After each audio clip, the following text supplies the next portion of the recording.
আচ্ছা শোনো, তোমাদের ক্লাসে এখন থেকে বলতে এই সাইকেল থেকে লাইভ কুইজ থাকবে। লাইভ কুইজ মানে হচ্ছে তোমরা ক্লাসেই আমরা হচ্ছে ক্লাসের প্রায় 1 ঘন্টার পরে, প্রত্যেকটা ক্লাসে প্রায় 1 ঘন্টার পরে, আজকেও আছে, যে টপিকটা পড়বো ওই ক্লাসের এবং গত ক্লাসের নেক্সট মানে শেষের দিকের আর কি টপিক, এই দুটার উপরে লাইভ কুইজ হবে। আজকের ক্লাসে হচ্ছে যেটা হবে সেটা হচ্ছে আজকের ক্লাসের 1 ঘন্টার মধ্যে যেটা আমরা পড়বো সেটা নিয়ে তোমরা লাইভ কুইজটা দিবা। এবং এই লাইভ কুইজের হচ্ছে লিডার বোর্ড থাকবে আর কি, পয়েন্টস টেবিল থাকবে, রেগুলারলি একটা পয়েন্টস টেবিল মেনটেন হবে এবং পুরো চ্যাপ্টারে যারা টপে থাকবে তাদের জন্য স্পেশাল পুরস্কার থাকবে। আর হচ্ছে এমনও হতে পারে যদি তোমাদের রেসপন্স অনেক বেশি থাকে তাহলে হচ্ছে আমরা উইকলিও দিতে পারি সেটা, ঠিক আছে? তোমাদের রেসপন্সের উপর এগুলো ডিপেন্ড করছে যে কেমন কী করতেছো তোমরা। সো দেখা যাক কি হয়। সো ইন ক্লাস যা যা পড়তেছি ভালো মতো মনোযোগ রাখবে এবং আমাদের কোয়েশ্চেনগুলো সেগুলোই থাকবে যেগুলো হচ্ছে আমাদের জন্য ইম্পর্টেন্ট, ঠিক আছে? আজগবি কোনো প্রশ্ন থাকবে না, পড়ানোর উপরেই প্রশ্ন থাকবে সবসময়। আচ্ছা, সো দেখো চ্যাপ্টারের নাম, নতুন একটা চ্যাপ্টার, পদার্থের গাঠনিক ধর্ম, ক্লাস 1। কয়টা ক্লাস লাগবে? 4টা বা 5টা ক্লাস লাগতে পারে হাইয়েস্ট, বেশি বড় চ্যাপ্টার না। তবে তুমি যদি তোমার বই খোলো তখন দেখবে চ্যাপ্টারটা বেশ বড়। তাহলে আমি কেন বললাম বেশি বড় চ্যাপ্টার না, কারণ হচ্ছে এই চ্যাপ্টারের ফার্স্ট হাফ তোমাদের সিলেবাসে আছে, সেকেন্ড হাফটা তোমাদের সিলেবাসের বাইরে আর কি। হ্যাঁ, এখন সেকেন্ড হাফ কেন সিলেবাসের বাইরে এটার ব্যাকগ্রাউন্ড যদি আমি একটু বলি, এটা 2015 সালের আগ পর্যন্ত, মানে আমি তো 2015 ব্যাচ ছিলাম, আমার ব্যাচের আগ পর্যন্ত, আমার সিনিয়র ভাইয়াপুরা 2014 ব্যাচ পর্যন্ত যে বইটা তারা পড়তেন ওই বইয়ে এটা 2টা চ্যাপ্টার মিলে ছিল, এই চ্যাপ্টারটা। হ্যাঁ, কঠিনে একটা অংশ ছিল, তরলের আরেকটা অংশ ছিল। সো যখন সরকার এটার হচ্ছে শর্ট সিলেবাস প্রণয়ন করে বা শিক্ষা মন্ত্রণালয় যখন প্রণয়ন করে তখন হচ্ছে তারা ওইভাবে চিন্তা করেই যে ঠিক আছে অর্ধেকটা দিছে বাকি অর্ধেকটা তারা দেয়নি, ঠিক আছে? সো আমাদের বাকি অর্ধেক প্রথম অর্ধেকটাই পড়তে হবে, প্রথম কথা হচ্ছে এটা। এই কারণে চ্যাপ্টারটা ছোট হয়েছে, নাহলে চ্যাপ্টারটা বড় হইতো এবং চ্যাপ্টারটা বেশ মানে ডিটেলসে হইতো আর কি। সো চ্যাপ্টারটা অর্ধেক পড়তে হবে, প্রথম প্যারাগন। তাহলে আমরা পদার্থের গাঠনিক ধরনের মধ্যে আমরা কিন্তু বেসিক্যালি শুরুর দিকে হয়তো কঠিন তরল বায়বীয় নিয়ে কথা থাকবে একদম চ্যাপ্টারের শুরুতে, কিন্তু কিন্তু ডিটেলসে আমরা পড়বো হচ্ছে কঠিনের ব্যাপার স্যাপার, ঠিক আছে? তরল এবং বায়বীয়র যে ব্যাপারগুলো ওগুলো হচ্ছে আবার চ্যাপ্টার 10-এ পড়ানো হয় এবং থার্মোডাইনামিক্সে পড়ানো হয়, কিন্তু তরলের যে ব্যাপারটা সেটা পুরোপুরি স্কিপ করা হবে কারণ তোমাদের সিলেবাসে নাই। এটা হচ্ছে ফার্স্ট কথা। সো পদার্থের গাঠনিক ধর্মের মধ্যে আমরা কঠিনের গাঠনিক ধর্মটা বেসিক্যালি পড়বো। হ্যাঁ, এখন শুরুর দিকে আমি যা বললাম যে ঠিক আছে এক চ্যাপ্টারের শুরুতে দেখবা যে কিছু ভূমিকা থাকে, এখন ভূমিকার মধ্যে যেহেতু চ্যাপ্টারটা তো আর এইভাবে লেখা নাই বইয়ে যে এটা শর্ট সিলেবাসের চ্যাপ্টারটা তো চ্যাপ্টারের মতোই লেখা।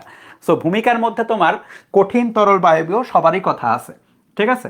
সো আমরা যদি শুরুর দিকে যাই, সো তোমার হচ্ছে পদার্থের গঠনের মধ্যে, তাহলে খেয়াল করে দেখো আমরা যদি ইন বেসিক কথা বলি যে পদার্থ কি নিয়ে গঠিত, তাহলে এটা বাচ্চারাও জানে, একদম বাচ্চাকাল থেকে তোমরা পড়ে আসছো, সেটা হচ্ছে অণু পরমাণু নিয়ে গঠিত, তাই না?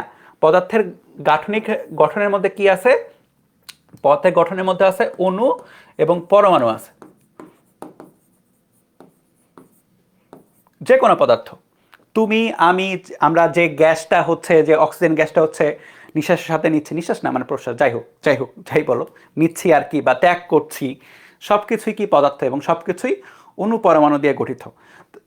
তাহলে আমরা যদি গঠনের একদম বেসিক মানে একদম ভেঙে চুরে যাই তাহলে অণু পরমাণু পাবো। হ্যাঁ, আমাদের যে আজকে বা এই চ্যাপ্টারের যে পড়াশোনা সেটা অণু পরমাণুর মধ্যেই আছে, কিন্তু তুমি যখন কেমিস্ট্রিতে পড়বা তখন কিন্তু আরও ডিটেলসে তোমরা পড়ো, তখন কিন্তু তোমরা ইলেকট্রন নিয়ে পড়ো, তখন তোমরা প্রোটন নিয়ে পড়ো। হ্যাঁ, আর এই সব ডিটেলস হচ্ছে আবার সেকেন্ড পেপারের একটা চ্যাপ্টার আছে ফিজিক্সের, চ্যাপ্টার 9, পদার্থের পরমাণুর গঠনে, ওইখানেও পড়ানো হয়। কিন্তু আপাতত হচ্ছে ওভারঅল অণু পরমাণু পর্যন্ত লেভেল পর্যন্তই তোমাদের এখানে পড়ানো হবে।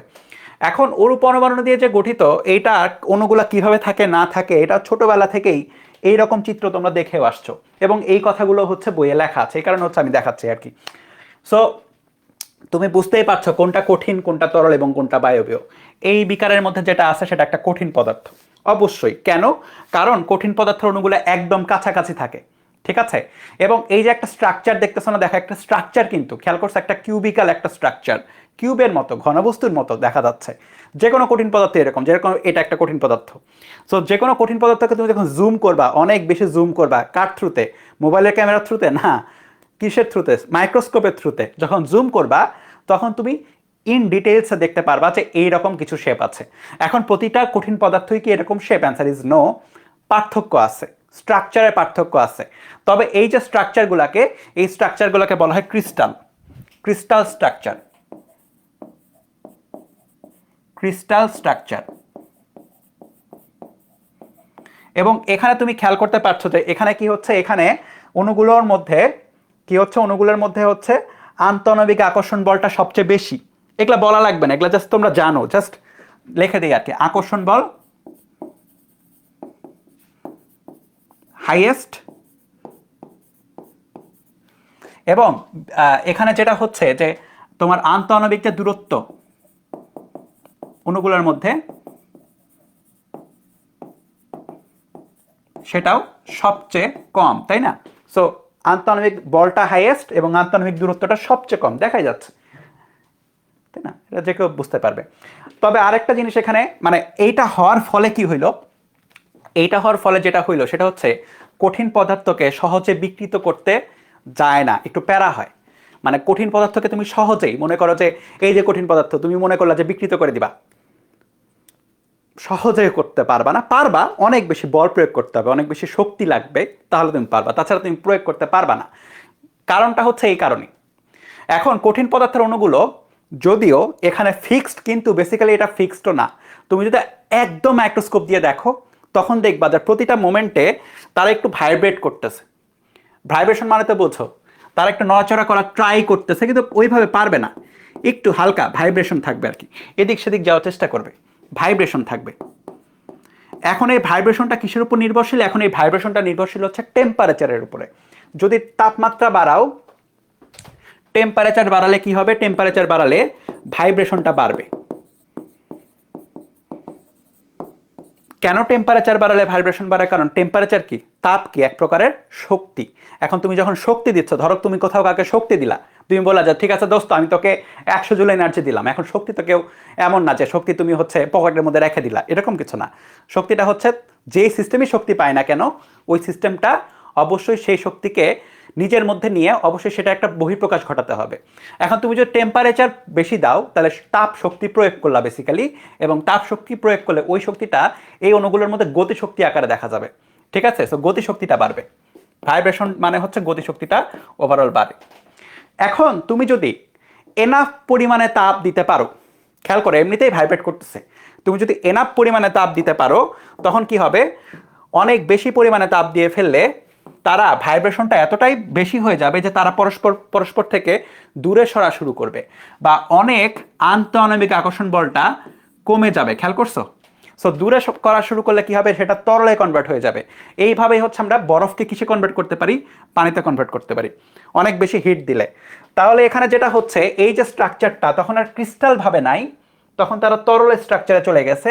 তখন আন্তঃআণবিক আকর্ষণ যে বলটা, আকর্ষণ বল, সেটা তুলনামূলক কমে যাবে, ঠিক আছে? সো এটাতে আমি ট্রিপলস দিয়েছি, এটাতে ডাবল হবে, কমে গেল। এ তো আন্তঃআণবিক দূরত্ব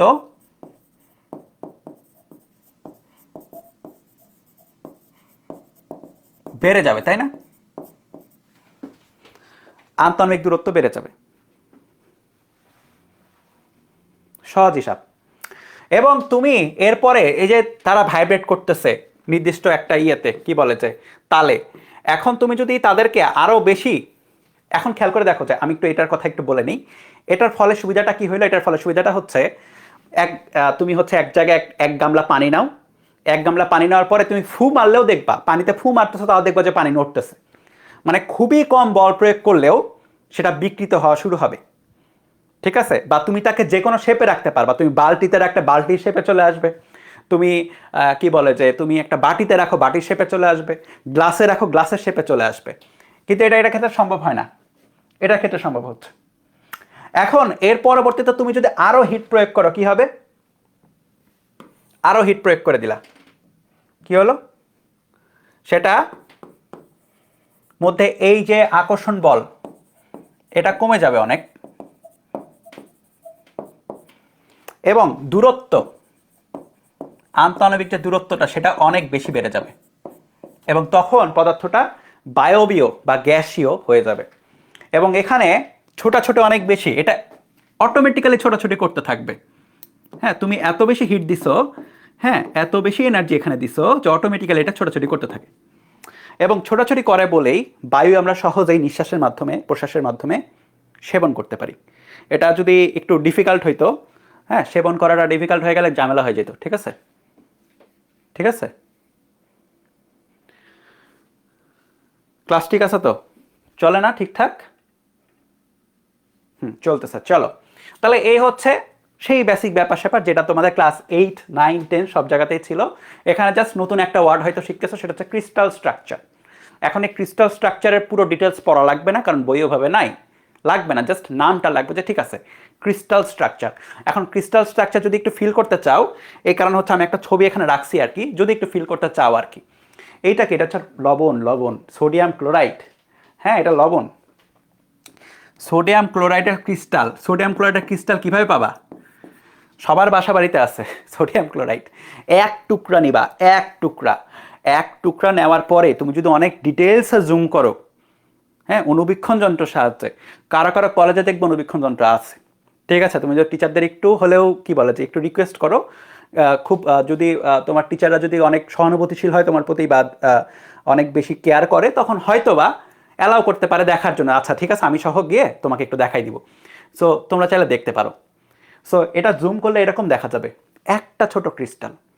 এখন একটা ছোট ক্রিস্টালের একটা ছোট্ট একটা অংশ আরও যদি জুম করো ইলেকট্রন মাইক্রোস্কোপ দিয়ে, এখন ইলেকট্রন মাইক্রোস্কোপ কিন্তু সব জায়গায় নেই, ঠিক আছে, নর্মাল মাইক্রোস্কোপ আছে যেটা দিয়ে তোমরা বায়োলজির হচ্ছে এক্সপেরিমেন্ট করো, ইলেকট্রন মাইক্রোস্কোপ কিন্তু সব জায়গায় অ্যাভেলেবল ওইভাবে নাই। ইলেকট্রন মাইক্রোস্কোপ দিয়ে দেখলে তখন তুমি পাবা, ইলেকট্রন মাইক্রোস্কোপ কেন নাম করা, কারণ ইলেকট্রন মানে ইলেকট্রন লেভেলে যাইতে পারে, দ্যাটস ইট। সো দেখলে হচ্ছে তুমি এরকম স্ট্রাকচার দেখতে পারবা। এটা হচ্ছে সোডিয়াম ক্লোরাইডের ক্রিস্টাল স্ট্রাকচার। এখন এই স্ট্রাকচারের মধ্যে দেখো দুইটা স্ট্রাইকিং ফ্যাক্টর আছে। সোডিয়াম ক্লোরাইড কেমিস্ট্রিতে পড়ছো, কি কি নিয়ে গঠিত? সোডিয়াম প্লাস এবং ক্লোরাইড মাইনাস, তাই না? Sodium plus chlorine minus. So স্ট্রাকচারের মধ্যে অবশ্যই সোডিয়াম এবং ক্লোরিন থাকা উচিত, এবং তাই আছে। তুমি খেয়াল করে দেখো যতগুলো সোডিয়াম ততগুলোই ক্লোরিন থাকতে হবে, 1:1 অনুপাত, এবং তাই আছে। দেখো যে এই লাইন বরাবর হচ্ছে, এই লাইন বরাবর হচ্ছে সোডিয়াম, নাকি? হ্যাঁ, সোডিয়াম, এগুলো হচ্ছে সোডিয়াম, এবং এই লাইন বরাবর হচ্ছে ক্লোরিন, সোডিয়াম ক্লোরাইড, ঠিক আছে। সো এইভাবে থাকে আর কি। সো এতটাই তারা ঘন সন্নিবিষ্ট থাকে কঠিন পদার্থের ক্ষেত্রে যে তুমি চাইলেই তাকে হচ্ছে সহজেই ফু মেরে হচ্ছে বিকৃত করতে পারবা না। তোমাকে বিকৃত করতে গেলে অবশ্যই অবশ্যই কি লাগবে? তোমার ফোর্স দিতে হবে। এখন ক্রিস্টাল স্ট্রাকচারের কথা যেহেতু বলা আছে, এবং কিছু বইয়ে আবার করছে কি, ধরো যে তোমাদের বইগুলোর মধ্যে একটা সমস্যা আছে। সমস্যাটা কি? খারাপ বলতেছি না, বলতেছি যে যেহেতু অনেক রাইটারের বই, ভ্যারিয়েশন অনেক বেশি। কেউ কেউ আবার এই যে বিভিন্ন রকমের মনে করো যে ক্রিস্টাল স্ট্রাকচারের নাম একটু বলে ফেলছে আর কি কয়েকটা জায়গায়, কিন্তু তোমাদের লাগবে না। একটা দুইটা বইয়ে থাকা মানে লাগে না বেসিক্যালি, কিন্তু যদি বেশি প্রচলিত কোনো বই, ধরো যে আমির হোসেন স্যারের বই, তপন স্যারের বই যদি থাকে তখন পড়তে হবে। আমির বা তপন স্যারের বই এটা নাই, কিন্তু হচ্ছে জাস্ট দেখো আর কি, একটু জাস্ট চোখ বুলায় যাও। এই যে এখানে তো স্ট্রাকচার খেয়াল করে দেখো, ক্রিস্টাল স্ট্রাকচার, আমি একটা কথা বলছিলাম শুরুর দিকে যে সবগুলা পদার্থের ক্রিস্টাল স্ট্রাকচার কিন্তু একই রকম না, ভিন্ন ভিন্ন পদার্থের ক্রিস্টাল স্ট্রাকচার এক এক রকম। যেরকম আমি সোডিয়াম ক্লোরাইডেরটা কেবলই দেখালাম, এটার একরকম, কিন্তু তুমি যদি আরেকটা যে কোনো একটা পদার্থ নাও সেটার যে একই রকম হবে সেটা কিন্তু না। সো স্ট্রাকচারটা বিভিন্ন রকম হইতে পারে। স্ট্রাকচার বলতে ধরো যে এই যে তোমার হচ্ছে অণুগুলো কই কই কোন কোন পজিশনে আছে, এই পজিশনগুলো ভিন্ন ভিন্ন হতে পারে। সো জ্যামিতিকভাবে এগুলো অনেকভাবে হয়, ঠিক আছে। এখানে বিভিন্ন টাইপের নাম লেখা আছে, নামগুলো দরকার নাই, আমি নামগুলো সরাই দিই, নাহলে তোমরা অনেকে হচ্ছে কনফিউজড হয়ে যাবা যেগুলো কি পড়তে হবে না, এগুলো পড়তে হবে না, নাম আমি সরাই দিচ্ছি। হ্যাঁ, জাস্ট ফিল করে দেখো যে ভিন্ন ভিন্ন টাইপের শেপ। তুমি দেখো যে এটা এটা এই জ্যামিতিকভাবে প্রয়োগ মানে এই করা যায়, আঁকানো যায়, এটাকে এইভাবে জ্যামিতিকভাবে আঁকানো যায়, এটাকে এইভাবে জ্যামিতিকভাবে আঁকানো যায়, ঠিক আছে। নেসেসারি না, এই স্লাইডটা নেসেসারি না, আবারও বলতেছি নেসেসারি না, জাস্ট দেখো আর কি, দেখলে হয়তো ভালো লাগবে, একটু ইন্টারেস্ট জাগবে আর কি। সো এই হচ্ছে ব্যাপার। এখন পরবর্তীতে ঝামেলা, আমি একটা ঝামেলার কথাই বলবো, কারণ হচ্ছে বইয়ে না একটা গ্রাফ আছে এবং ওই গ্রাফটা বোঝা যায় না। আমি অনেস্টলি বলি, আমি নিজের স্টুডেন্ট অবস্থায় গ্রাফটা বুঝি না। বইয়ের গ্রাফটা হচ্ছে এরকম, এরকম একটা গ্রাফ আছে। আমি বলি, আমি এটা ব্যাখ্যা করব, সমস্যা নাই, আপাতত বলি যে কিরকম শেপের একটা গ্রাফ আছে। গ্রাফটা হচ্ছে এরকম একটা শেপ, এবং আমি স্টুডেন্ট থাকা অবস্থায় এটা বুঝি নাই কখনই। হ্যাঁ, আমি পরে গিয়ে পরে ভালো মতো পড়ে বুঝছি। আমি হচ্ছে যখন হচ্ছে ভার্সিটিতে পড়ছি তখন হচ্ছে আমাদের ছিল এগুলা, তখন বুঝছি আচ্ছা এটা এইরকমভাবে হচ্ছে। তো যাই হোক, এখানে কি হচ্ছে একটু বোঝাই দিই, কারণ বইয়ে আছে গ্রাফটা, আমির স্যারের বইটাতেই আছে সরাসরি গ্রাফ আছে, ঠিক আছে, একটু বোঝা দরকার। তাহলে দেখো আমরা বেসিক্যালি কি কাজ করব, আমরা বেসিক্যালি কিছুই না, আমরা একটা অণুর কথা চিন্তা করবো, ধরো যে হাইড্রোজেন অণু, সাপোজ হাইড্রোজেন অণু। হাইড্রোজেন অণুতে তাহলে কয়টা পরমাণু আছে? দুইটা হাইড্রোজেন পরমাণু আছে, তাই না? এই একটা হাইড্রোজেন পরমাণু ধরো, এই আর একটা হাইড্রোজেন পরমাণু ধরো, সাংকেতিকভাবে লিখলাম, ওকে। এইবার এই যে একটা হাইড্রোজেন পরমাণু, কয়টা প্রোটন আছে কয়টা ইলেকট্রন আছে বলো? হাইড্রোজেন পরমাণুতে থাকে একটা প্রোটন একটা ইলেকট্রন, তাই না? সো প্রোটনটা থাকবে কোথায়? মিডলে। এটা সাংকেতিক, এটা হচ্ছে মনে করো যে গ্রাফিক্যালি দেখাচ্ছে হাইড্রোজেন প্রোটন, এবং হাইড্রোজেনের ইলেকট্রন থাকবে একটা সাইডে।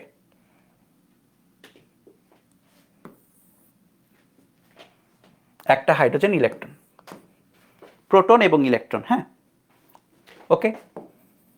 এই কারো কোনো আপত্তি আছে কিনা বলো? একটা প্রোটন একটা ইলেকট্রন হাইড্রোজেন। এই হাইড্রোজেনও তো এরকম থাকবে, অবশ্যই, মাস্ট বি, থাকতেই হবে। সো একটা প্রোটন থাকবে একটা ইলেকট্রন থাকবে, প্রোটন এটা, ইলেকট্রন ধরো যে এটা। এখন তারা যখন বন্ডিংটা ক্রিয়েট করে, বন্ডিংটা কিভাবে হয় এটা একটু বুঝতে হবে এখন, বা কিভাবে হয় এটা তো জানো, কিভাবে হয় মানে কেমিস্ট্রিতে তো বন্ডিং পড়োই, কিন্তু তারা তাদের মধ্যে ইন্টারঅ্যাকশনটা এটা একটু ফিল করতে হবে এখন। এখন খেয়াল করে দেখো, দুইটা হাইড্রোজেন অ্যাটম, পরমাণু, অ্যাটম মানে কি পরমাণু, যদি অনেক দূরে থাকে, সাপোজ অনেক দূরে, তখন তাদের মধ্যে যদি আমি আকর্ষণটা প্লট করতে চাই, আমি এটা একটু সরাই দিলাম এখন, হ্যাঁ, আমরা এটাতে আসবো এক এক করে। কি হলো এটা? হ্যাঁ, তাহলে আমরা কি করব, আকর্ষণটা, আকর্ষণ প্লট তো করবোই, তার আগে চলো শক্তিটা প্লট করি, শক্তিটা তোমরা ফিল করতে পারবা। এই আমরা সবাই সেকেন্ড পেপারে চ্যাপ্টার 2 কি পড়ছি? সেকেন্ড পেপারে চ্যাপ্টার 2 তে এরকম একটা ইকুয়েশন ছিল, কিরকম, এই যে এরকম একটা ইকুয়েশন ছিল যে স্থিতিশক্তি ইউ ইকুয়াল টু হচ্ছে 1/4πε0, হ্যাঁ, Q1 Q2 ডিভাইড বাই দূরত্ব, ওকে। সো এখন আমি যে কাজটা করব সেটা হচ্ছে আমি এখানে এ অক্ষ বরাবর দূরত্ব রাখবো, এবং এই অক্ষ বরাবর তাদের মধ্যবর্তী শক্তিটা আমি একটু দেখবো, চেক করব কি হচ্ছে। এখন প্রথম কেস, ধরো কেস 1, ধরো যে তাদের মধ্যবর্তী দূরত্ব যদি ইনফিনিটি হয়ে যায়, ইনফিনিটি দূরত্ব মানে কি বুঝো তো? অসীম দূরত্ব, মানে অসীম বলতে এমন না যে একদম অসীম ভ্যালুতে গিয়ে রাখতে হবে। ধরো যে এখানে একটা হাইড্রোজেন অ্যাটম আছে, এই জায়গাতে, আমার আরেক হাতে আরেক পাশে আছে, তাহলে তাদের যে হচ্ছে রেডিয়াস বা তাদের যে হচ্ছে ডাইমেনশন অনেক ছোট ছোট না পরমাণুগুলো, সেটা সাপেক্ষে এই দূরত্বটা বিশাল বড়, সেটা সাপেক্ষে এটা হচ্ছে অসীম হয়ে গেছে আর কি। তো তখন কি হবে, তখন তারা পরস্পরকে এত দূর থেকে না আকর্ষণ করতে পারবে না। তো আকর্ষণ যদি না করতে পারে, তাহলে যেটা হবে আলটিমেটলি আকর্ষণও করতে পারবে না, এবং তুমি যদি তাদের শক্তিটা বের করো, আর এর ভ্যালু ইনফিনিটি বসাই দাও, শক্তি হয়ে যাবে হচ্ছে 0, ঠিক আছে, শক্তি হয়ে যাবে 0। তাহলে তুমি কি পাচ্ছ? অসীম দূরত্বে। সো তুমি যদি অসীম দূরত্ব বলতে অনেক বেশি দূরত্ব, ধরো যে এখানে হচ্ছে ইনফিনিটি, তাহলে কি পাচ্ছ? তাহলে তাদের মধ্যে শক্তি পাচ্ছ হচ্ছে 0, ঠিক আছে, একদম 0 পাচ্ছ, 0। অসীম দূরত্বে শক্তির ভ্যালু কত? 0, ঠিক আছে, এখানে হচ্ছে 0 পজিশন। এর পরবর্তীতে তুমি কি করলা, তুমি অসীম দূরত্বে ছিল, তুমি তাদেরকে কাছে আনতেছো, ঠিক আছে, কাছে আনতেছো। এখন ক্লোজ আপ কাছে আসার গল্প অনুযায়ী যেটা হবে, এই কেস 2, তখন তুমি তাদেরকে কাছাকাছি আনবা,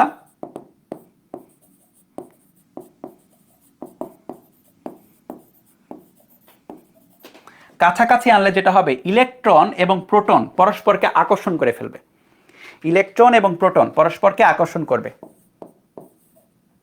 ইলেকট্রন অ্যান্ড প্রোটন পরস্পরকে আকর্ষণ করবে।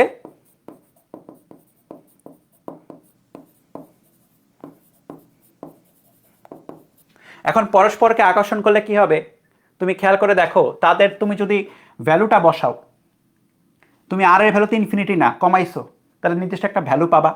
কিন্তু এখানে একটা ঝামেলা আছে, ঝামেলাটা কি, Q1 এবং Q2 পরস্পরকে বিপরীতমুখী, তাই না? Q1 অ্যান্ড Q2 বিপরীতমুখী,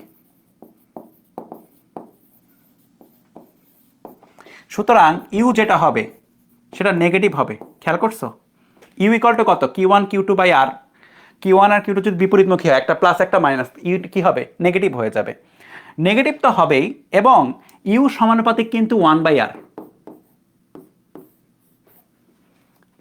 ইউ সমানুপাতিক কি? 1/R। তাহলে এটা যেটা হবে সেটা একটা আয়তাকার অধিবৃত্তের মতো হবে। মানে জিনিসটা হবে হচ্ছে এরকম, এরকম হওয়া উচিত, আয়তাকার অধিবৃত্ত। হ্যাঁ, ইউ সমানুপাতিক 1/R। কিন্তু নেগেটিভ কেন? কারণ হচ্ছে বিপরীতমুখী, দ্যাটস ইট, সোজা। আচ্ছা, তো এই গ্রাফ অনুযায়ী যদি দুনিয়া চলতো তাহলে না একটা ঝামেলা হয়ে যেত। মানে পুরোপুরি যদি এই গ্রাফ অনুযায়ী দুনিয়া চলতো একটা ঝামেলা হইতো। ঝামেলাটা কি? সেটা হচ্ছে এই কলমকে আর খুঁজে পাওয়া যাইতো না, প্রত্যেকটা অণুর সাথে একদম লেগে যাইতো, একদম লেগে যাইতো। তোমার হাত এই হাতে এই হাতের সাথে লেগে যেত, তোমাকে খুঁজে পাওয়া যাইতো না, চিপকে যাইতো এই গ্রাফ অনুযায়ী যদি দুনিয়া চলতো। তার মানে কিছু একটা আছে যেটাকে, যেটা কি করতেছে, যেটা বলছে না ভাই চিপকে থাকবে না, বরং একটা সাম্যাবস্থায় থাকবে, বা একটা সঠিক একটা অবস্থায় থাকবে। বা এই যে আকর্ষণটা, এই আকর্ষণের বিরুদ্ধে খেয়াল করে দেখো, এখানে ইলেকট্রন এবং তোমার হচ্ছে কি বলে যে প্রোটন আকর্ষণ করতেছে, শুধু আকর্ষণ থাকলে একদম লেগে যেত, তখন বলছে না একটা আকর্ষণের বিরুদ্ধে একটা বিকর্ষণ থাকতে হবে। এখন এই বিকর্ষণটা কই থেকে আসবে বোঝাই যায়, এই প্লাস প্লাস খুবই যদি কাছাকাছি আসে তাহলে তারা বিকর্ষণ করে দিবে, ইলেকট্রন ইলেকট্রন খুবই কাছাকাছি আসলে তারা বিকর্ষণ করে দিবে। এই বিকর্ষণ দিয়েও ব্যাখ্যা করা যায়। আরেকটা ব্যাখ্যা হচ্ছে পলির বর্জন নীতি, যেটা হচ্ছে তোমরা, হ্যাঁ, পলির বর্জন নীতি, যেটা হচ্ছে তোমরা কেমিস্ট্রিতে পড়ো, পলিস এক্সক্লুশন প্রিন্সিপাল। এই দেখো এটা কিন্তু বইয়ে আছে, হ্যাঁ, এই কারণে আমি ব্যাখ্যা করতেছি এভাবে, নাহলে ব্যাখ্যা করতাম না, কেউ কিন্তু এভাবে ব্যাখ্যা করবে না। পলির এক্সক্লুশন প্রিন্সিপাল, অথবা তুমি বিকর্ষণ দিয়ে ব্যাখ্যা করতে পারো, যে কোনো একটা ব্যাখ্যা করলেই হবে। দুইভাবে, মানে দুইটা একই জিনিসই ভিন্ন ভিন্নভাবে প্রকাশ করা আর কি। তাহলে কি হবে, তারা যখন খুব কাছাকাছি আসবে তখন তাদের মধ্যে বিকর্ষণ, এখন বিকর্ষণটা যখন হবে তুমি খেয়াল করে দেখো, যখন আমরা বিকর্ষণের কথা বলতেছি তখন Q1 আর Q2 কি হচ্ছে? একই চিহ্ন বিশিষ্ট হচ্ছে, তাই না? কেন আমরা বিকর্ষণের কথা বলতেছি? ইলেকট্রন ইলেকট্রনের মাঝখানে, বিকর্ষণের কথা বলছে প্রোটন প্রোটনের মাঝখানে। সো একই চিহ্ন বিশিষ্ট যদি হয়, একই চিহ্ন বিশিষ্ট যদি হয় তখন কি হবে? Q1 আর Q2 যদি একই চিহ্ন বিশিষ্ট হয় তখন কি হবে? তখন এই ইউটা আসবে হচ্ছে পজিটিভ, ইউটা আসবে পজিটিভ, কিন্তু তবুও ইউ সমানুপাতিক 1/R। তাহলে এটা একটা আয়তাকার অধিবৃত্তই হবে, কিন্তু আসবে কি? পজিটিভ। তার মানে তোমার গ্রাফটা আসবে হচ্ছে এইরকম কিছু একটা, খুবই কাছে যখন নিয়ে চলে যাচ্ছ, খেয়াল করে দেখো খুবই কাছে গেলে এটা হচ্ছে। তার মানে খুবই কাছে গেলে মানে কি? খুবই কাছে গেলে মানে হচ্ছে আর এর ভ্যালুটা কম কম রেঞ্জের মধ্যে এরকম হবে।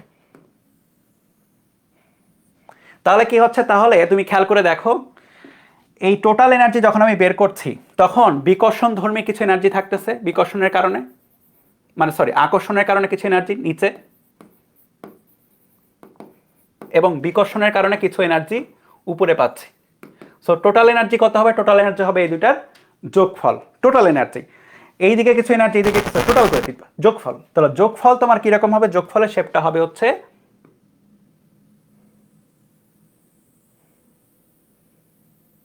এইরকম, ঠিক আছে? যোগফলের শেপটা হবে হচ্ছে এরকম। তাহলে এটা হচ্ছে মোট এনার্জি।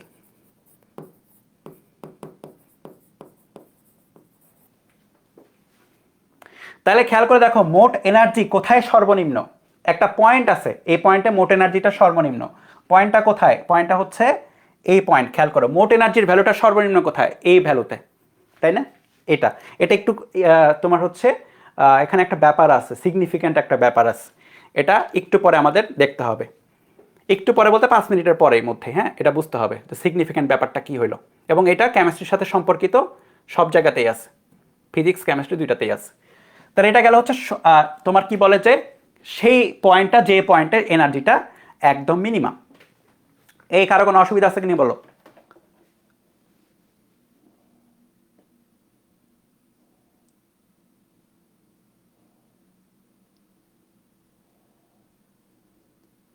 তাহলে এটা আকর্ষণ, একটু মার্ক করে দিই ভালো করে, এটা হচ্ছে আকর্ষণ, এটা হচ্ছে বিকর্ষণ, এবং এটা হচ্ছে মোট এনার্জি। এখন এইটা তো আছেই, এইটা থাকার পরে হচ্ছে আমাদের একটু আরেকটা গ্রাফ আঁকাইতে হবে। তাহলে হচ্ছে আমি একটু এই গ্রাফটা একটু আবার আঁকাবো।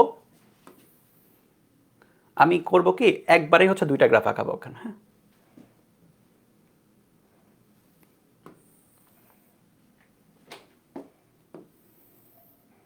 দুইটা প্লট এবার পাশাপাশি। এই যে নিচের যে প্লটটা, এই প্লটের নাম হচ্ছে ধরো যে আকর্ষণ বল। আমরা দেখব হচ্ছে আকর্ষণ বল, হ্যাঁ, ফোর্স, ফোর্স। এবং এখানে দেখছি কি এনার্জি। এনার্জির প্লট আমরা পেয়ে গেছি অলরেডি। হ্যাঁ, টোটাল এনার্জির প্লট আমরা পেয়েছি। এবং এনার্জির প্লটটা কীরকম, এনার্জির প্লটটা ছিল হচ্ছে এইরকম। টোটাল এনার্জির প্লটটা হচ্ছে এইরকম কিছু। বেশি করে ফেললাম, দাঁড়াও সুন্দর করে আঁকাই।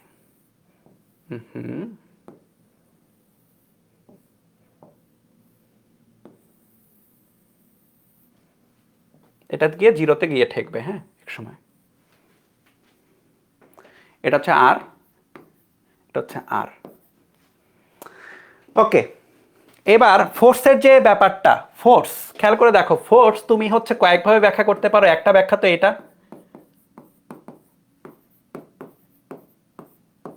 কুলম্বিক ফোর্স। তুমি যদি আর এর ভ্যালু ইনফিনিটি বসাই দাও, তাহলে ফোর্স চলে আসবে জিরো, একদম জিরো। তার মানে তোমার আর এর ভ্যালু যখন ইনফিনিটি, এখানে তো ইনফিনিটি, এখানে ইনফিনিটিতে ফোর্সও কত হবে, ফোর্সও হবে শূন্য। ঠিক আছে, ইনফিনিটিতে ফোর্সের ভ্যালু আসবে হচ্ছে শূন্য, কোনো প্যারা নাই, একই রকমই। কিন্তু এরপরে তোমার বিভিন্ন জায়গায় ফোর্সের ভ্যালুগুলো বিভিন্ন রকম হবে। এখানে সাবধানে খেয়াল করবা। আমাদের এখানে আমাদের এখানে তোমার হচ্ছে কি বলে যে ফোর্স যদি আমি এইভাবে বের করতে চাই, একটু প্যারা লাগবে। তো ফোর্সের সাথে তোমার হচ্ছে স্থিতিশক্তির আরেকটা সম্পর্ক আছে। মনে করে দেখো, স্থিতিশক্তি কী ছিল? স্থিতিশক্তি ছিল এরকম, W equal to integration of F dx, এবং যে পরিমাণে কাজ হচ্ছিল সেটাকে আমরা ইউ বলতেছিলাম। ঠিক আছে, এবং এখানে একটা মাইনাসও ছিল। একদম বেসিকে যদি যাই, এখানে একটা মাইনাস ছিল। তো এফ যেটা তোমার কাছে, তুমি যদি এটা ইন্টিগ্রেশন, তো মানে এফকে ইন্টিগ্রেশন করে যদি ইউ পাওয়া যায়, তার মানে ইউকে ডিফারেন্সিয়েশন করে এফ পাওয়া যাবে। এখন এক্স তো লিখি না, এক্স এখানে আমরা বইয়ে অনুসারে আর লিখছি। হ্যাঁ, এক্স লিখি না, আমরা আর লিখছি বেসিক্যালি। খেয়াল করে দেখো, আমার কাছে অলরেডি ইউ এর গ্রাফ আছে। আমি এখান থেকে সহজে এটা আমি পেতে চাই, দ্যাটস ইট, আর কিছুই না। আমি নাহলে এভাবে তো ব্যাখ্যা করতে পারতাম, কিন্তু অনেক কষ্ট হইতো, দরকার নাই, আমি এভাবে ব্যাখ্যা করব। ওকে,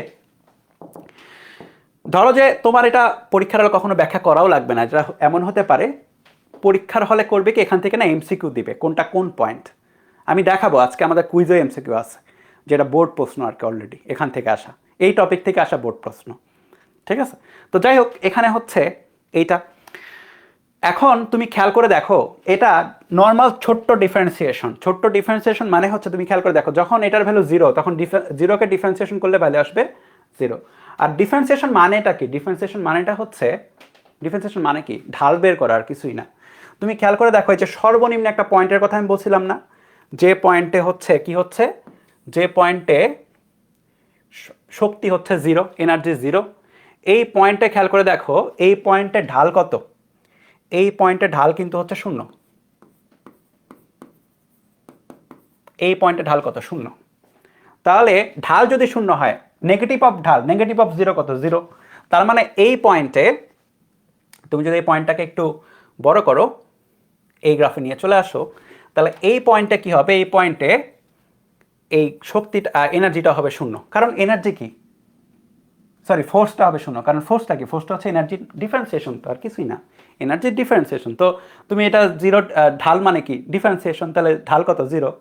তার মানে ডিফারেন্সিয়েশন ইজ জিরো, তার মানে এটা জিরো পাচ্ছ। তাহলে এখানেও পাচ্ছ জিরো, এখানেও পাচ্ছ জিরো। এরপরে কি হলো? খেয়াল করে দেখো, এতটুকু অংশে, এতটুকু অংশে ঢালটা কি? পজিটিভ না?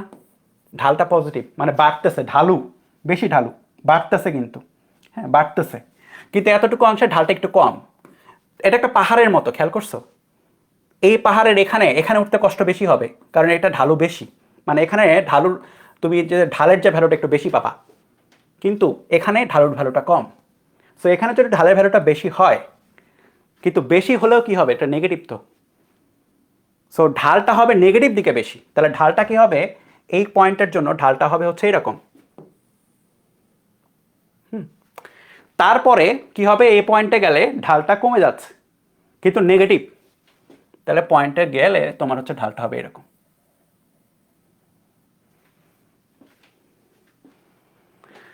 ঠিক আছে, এরপরে আমি বলি এরপরে কি করা হয়েছে, এরপরে ইসাক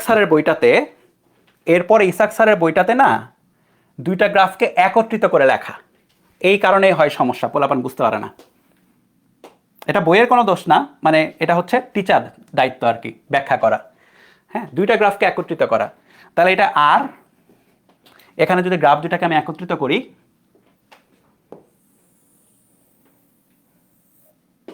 এতটাও না, মানে জিরো যাইতে একটু টাইম লাগবে আর কি, মানে জিরো টাচ করে যাবে পরবর্তীতে আর কি, এরকম। এটা গেল হচ্ছে এনার্জি, এবং এনার্জির মিনিমাম পয়েন্ট যেটা,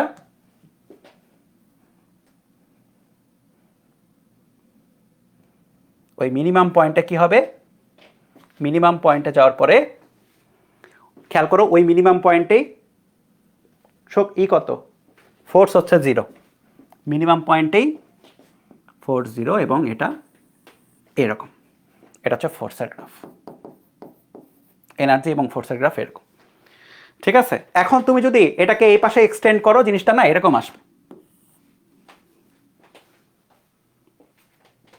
এখন খেয়াল করে দেখো, এই যে আর, হ্যাঁ এটা তো আর, এখন এটার একটা নাম আছে বা এটা একটা পয়েন্টের একটা আছে, নোটেশন আছে বা একটা ভাবে প্রকাশ করা হয়, সেটা হচ্ছে আর নট। এই পয়েন্টটা হচ্ছে আর নট, খেয়াল করে এটা তো দূরত্ব, এই পয়েন্টটা হচ্ছে আর নট, এইটাকে বলা হয় সাম্য দূরত্ব। ঠিক আছে, সাম্য দূরত্ব মানে এটা কি, খেয়াল করে দেখো, তুমি আর নট পয়েন্টে কি পাচ্ছ, আর নট পয়েন্টে এনার্জি মিনিমাম এবং আর নট পয়েন্টে ফোর্সটা কত, 0, বা টোটাল বল কত, 0।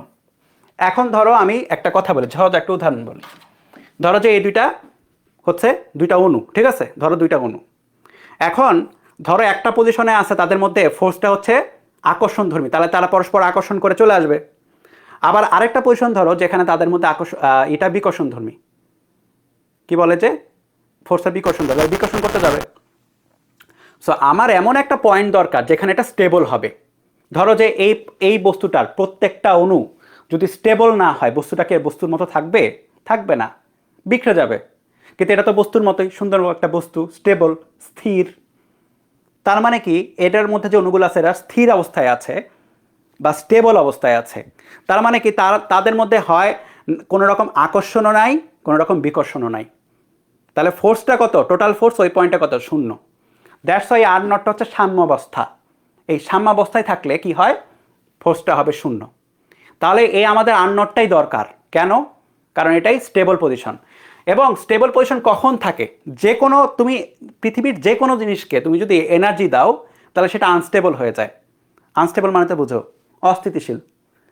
হ্যাঁ, মনে করে যে কিম জং উন, হ্যাঁ উনি মনে হয় এই ভিডিওটা দেখবে না, যাই হোক, নর্থ কোরিয়ার প্রেসিডেন্ট, উনার হাতে হেভি এনার্জি, মানে বিশাল বিশাল মানে পারমাণবিক অস্ত্র, এই কারণে উনি মাঝে মধ্যে আনস্টেবল হয়ে যায়, মাঝে মধ্যে এদিক সেদিক দিয়ে কথাবার্তা বলে, হ্যাঁ হুমকি দামকি দেয়।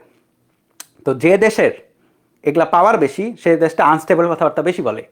কিন্তু মনে করো আমাদের মতো দেশ, ভাই আমরা শান্তিপ্রিয়, আমাদের মধ্যে এগুলো আনস্টেবিলিটি নাই, আমাদের এনার্জি মিনিমাম হলে স্টেবল আমরা, ঠিক আছে, কোনো সমস্যা নেই, এগুলা ফাউল কথাবার্তার মধ্যে আমরা নেই। তো ব্যাপারটা ওইটাই, এটা একটা উদাহরণ দিলাম, কিন্তু এটা অণুগুলোর ক্ষেত্রে সত্যি। তুমি আনস্টেবিলিটি কখন হবে, যখন হচ্ছে তুমি তাকে এনার্জি দিবা, এনার্জি মিনিমাম, সেটা স্টেবল পজিশন।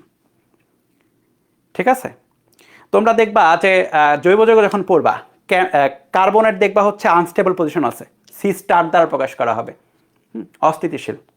সো স্থিতিশীলতা ইম্পর্টেন্ট। এখন ঠিক আছে, তাহলে যদি আমি ফাইনালি একটু বলি, খেয়াল করে দেখো, যখন তারা অনেক বেশি দূরত্বে তখন তারা পরস্পরকে আকর্ষণ করবে, কিন্তু এক স্টেবল পজিশন ধরো এটা, তার বেশি যদি কমে দূরত্ব নিয়ে চলে আসে তারা পরস্পর বিকর্ষণ করে স্টেবল পজিশনে নিয়ে চলে যাবে। সহজ হিসাব কিন্তু। মানে এই গ্রাফটা কি বলতেছে, এই গ্রাফটা বলতেছে এই দুইটা অণু অনেক দূরে আকর্ষণ করবে। স্টেবল পজিশন, এটা স্টেবল পজিশনের নিচে চলে যান, এটা স্টেবল পজিশন, তার নিচে চলে যাও, বিকর্ষণ করে দিবে, গ্রাফটা এইদিকে উঠে চলে যাবে। ঠিক আছে, তাহলে আর নটটা হচ্ছে স্টেবল পজিশন, খেয়াল রাখবা। এখন দুইটা স্পেশাল রকমের বল আছে, এই দুইটা স্পেশাল রকমের বলের কথা হচ্ছে একটু বলি।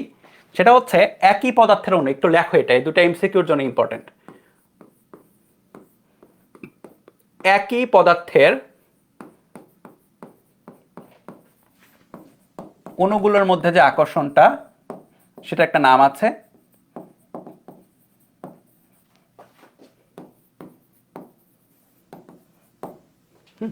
এবং ভিন্ন পদার্থের অণুগুলোর মধ্যে যে আকর্ষণটা, সেটা একটা নাম আছে।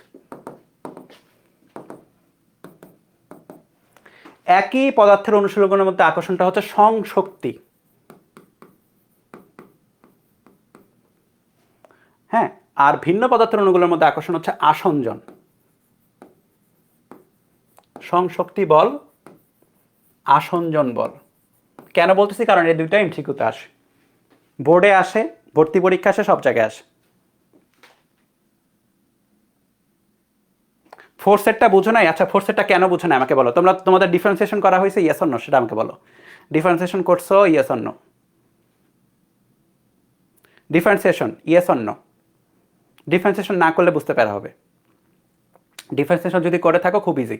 দেখো, ফোর্সেরটা ধরো যে তুমি কিছুই বোঝো নাই, হ্যাঁ, তোমার ঢাল বের করতে হবে, আর কিছুই না। যেটা ঢাল বের করবা সেটা নেগেটিভ করে দিবা, তাইলেই হবে। এই জায়গায় ঢালুতা নাই, এই পয়েন্টে ঢাল হচ্ছে 0, মিনিমাম বা ম্যাক্সিমাম পয়েন্টে ঢাল 0। এই যে নো করো না, এই কারণে বুঝো নাই, বুঝছি তো। আমি ভাবছি তোমরা কোর্সে এতদিনে ডিফারেন্সিয়েশন টাচ করা উচিত না তোমাদের? আমি তো বিভিন্ন অনলাইন কোর্সে দেখলাম ডিফারেন্সিয়েশন হয়েছে, তো তোমরা করো নাই কেন? হোয়াই? ফাঁকিবাজি, লেট করতেছো কেন? হোয়াই? পড়তে হবে তো, নাহলে তো এগুলো অনেক কিছু বুঝবা না এখন থেকে, লাগবে তো এগুলা।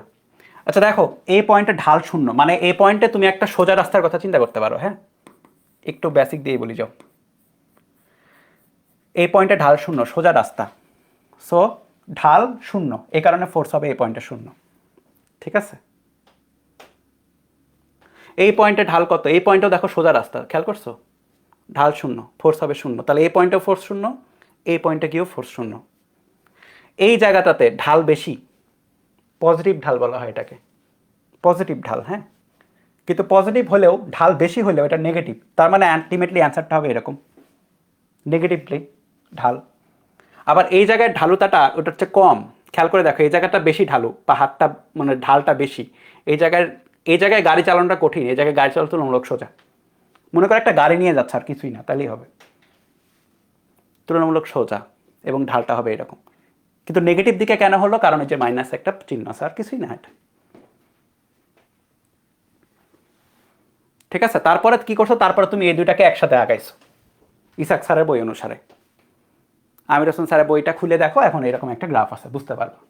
এবং এই পয়েন্টটা কি? এই পয়েন্টটা ইম্পর্টেন্ট এখানে এমসিকিউর জন্য, আর নট পয়েন্ট। তাহলে একটু ব্যাক আসি এখানে, আবার বলি, খেয়াল করে দেখো যে এটা মুখস্থ করার জিনিস না, আমি জাস্ট বলি, এটা ব্যাখ্যা করি। হ্যাঁ, একই পদার্থের অণুগুলোর মধ্যে আকর্ষণ, সংশক্তি। হ্যাঁ, এটা নাম হচ্ছে, ইংলিশ নাম হচ্ছে কোহেসিভ ফোর্স।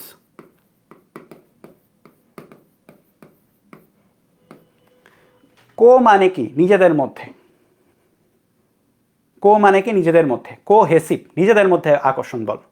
নিজেদের মধ্যে বলতে ধরো কি বলি যে, হ্যাঁ, চক দেখছো না? চক, চক, চকের, মনে করো একটা চকের অণু, ধরো এটা একটা চকের অণু, এটা আরেকটা চকের অণু। চক, চক যেটা দিয়ে ব্ল্যাকবোর্ডে লেখা হয়। তো দুইটা চকের অণুর মধ্যে পরস্পরের যে আকর্ষণটা, সেটা হবে কোহেসিভ, নিজেদের মধ্যে। সং, কো থেকে সং আসছে, নিজেদের মধ্যে যে বলটা, সংশক্তি বল। আর ভিন্ন ভিন্ন পদার্থ, ভিন্ন ভিন্ন পদার্থ, মনে করো যে এটা একটা ব্ল্যাকবোর্ড চিন্তা করো, ধরো যে একটা ব্ল্যাকবোর্ড চিন্তা করি, ব্ল্যাকবোর্ড যেটা ছোটবেলা, আচ্ছা তোমরা কি লাইফে কখনো ব্ল্যাকবোর্ড পাইছো, নাকি তোমরা ছোটবেলা থেকেই হচ্ছে পাংখা টাইপের আর কি, মনে করো হোয়াইট বোর্ডেই ক্লাস করছো? ব্ল্যাকবোর্ড পাইছো কি তোমরা একদমই লাইফে? আমাদের সময় তো পুরোটাই ব্ল্যাকবোর্ড ছিল।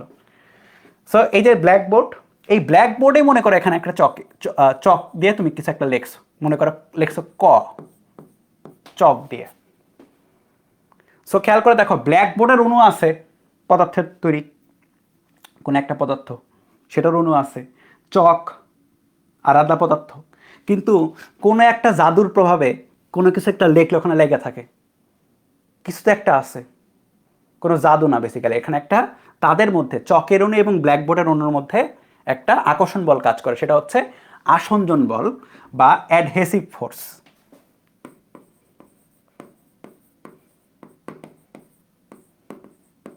যেরকম আঠায় হচ্ছে এই ব্যাপারটা থাকে, আঠা কোনো কিছু আঠালো মানে কি লেগে থাকে, অ্যাডহেসিভিটিটা বেশি, মানে সরি অ্যাডহেসিভিটিটা বেশি, হ্যাঁ আঠালো, ঠিক আছে। সো এই দুটা খেয়াল রাখবা, সং মানে নিজেদের মধ্যে, এটা মনে রাখবা, তাহলে সংশক্তিটা হচ্ছে নিজেদের মধ্যে, আর বাদ বাকি যেটা আসঞ্জন আরেকটা অপশন থাকবে পরীক্ষায়, ওটা ভিন্ন ভিন্নর মধ্যে। ক্লাস 1 to 5 পাইছো, তাহলে তো বুঝছোই, ব্ল্যাকবোর্ডে তো লেখছই, তখন কি কোনো মাথায় কোনো প্রশ্ন আসে না? আচ্ছা কোনো কিছু তো কোনো কিছু লেগে থাকে না, টিকটিকি ছাড়া, টিকটিকি হচ্ছে ইয়েতে লেগে থাকে, কি বলে যে দেয়ালে লেগে থাকে, টিকটিকি ছাড়া যে কোনো কিছু অটোমেটিক দেয়ালে লাগবে না, কিছু তো একটা আছে, চকে তো আঠাও দেওয়া নাই, কিছু তো একটা ছিল, সামথিং, তাই না? সামথিংটাই হচ্ছে আসঞ্জন বল, যার কারণে লেগে থাকে। তাহলে এখন হচ্ছে আমরা যদি এই তোমার এই যে দেখবা যে এরকম, এটা সম্ভবত ই স্যারের বইটাতে আছে, প্রামাণিক স্যারের বইটাতে এরকম গ্রাফ আছে এবং একই গ্রাফ, ঠিক আছে।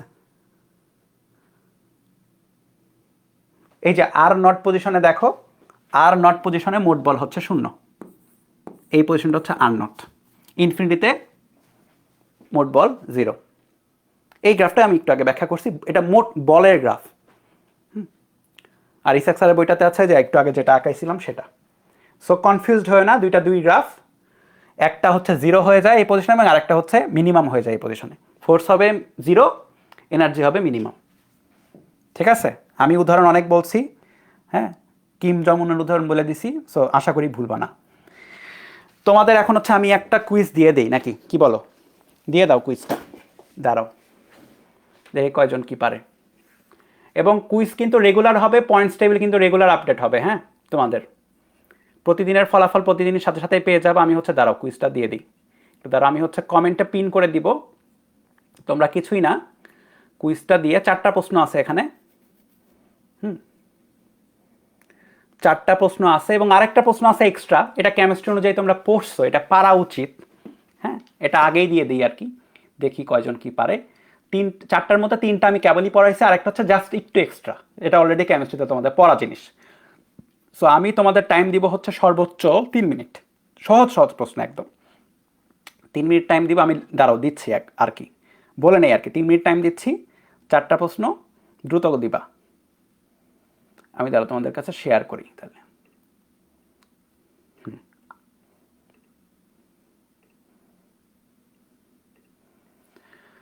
ওকে, আমি কমেন্টে পিন করে দিচ্ছি।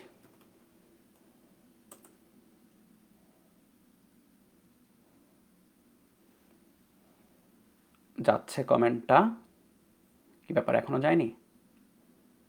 যাবে, হ্যাঁ চলে গেছে, আমি পিন করে দিয়েছি, দ্রুত তোমাদের আমি টাইম দিয়ে দিই এখানে বোর্ডে, 3 মিনিট টাইম, হয়ে যাবে, ইজিলি হয়ে যাবে।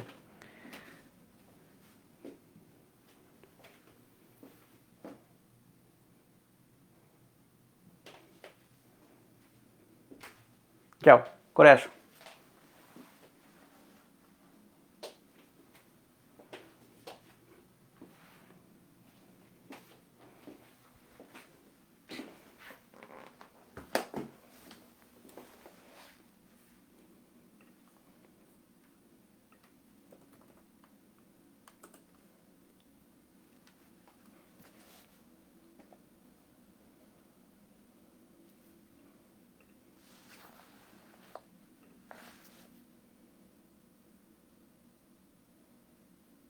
এই না পারলেও দিতে হবে, হ্যাঁ পারবা না কেন, এখনই পড়াইছি এটা, বলতেছি না সবই পারতে হবে, অবশ্যই পার্টিসিপেট করতে হবে।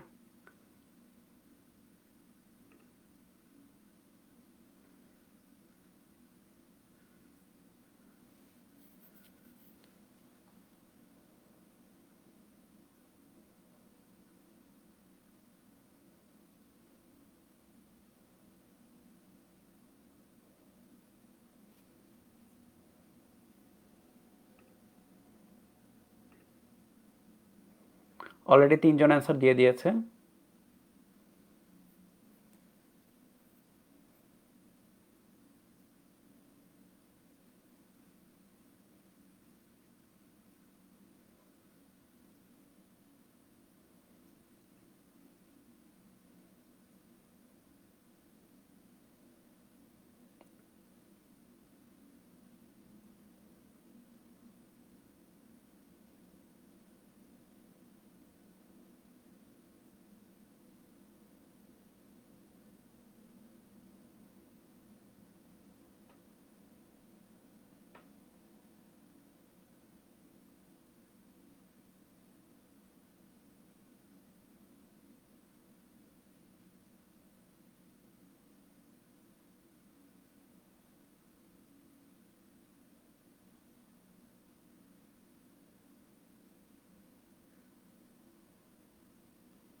আচ্ছা, এখানে আমি যেটা দেখতে পাচ্ছি, 3 পেয়েছে মাত্র একজন, 4 কেউই পায়নি, 2 বেশি পেয়েছে। হ্যাঁ, টাইম শেষ, টাইমস ওভার।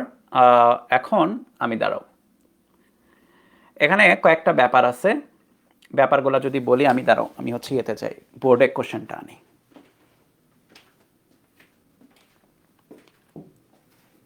আরে আমি আবার ব্যাক চলে আসছি। হ্যাঁ, যাব হচ্ছে কিপে, কিপ,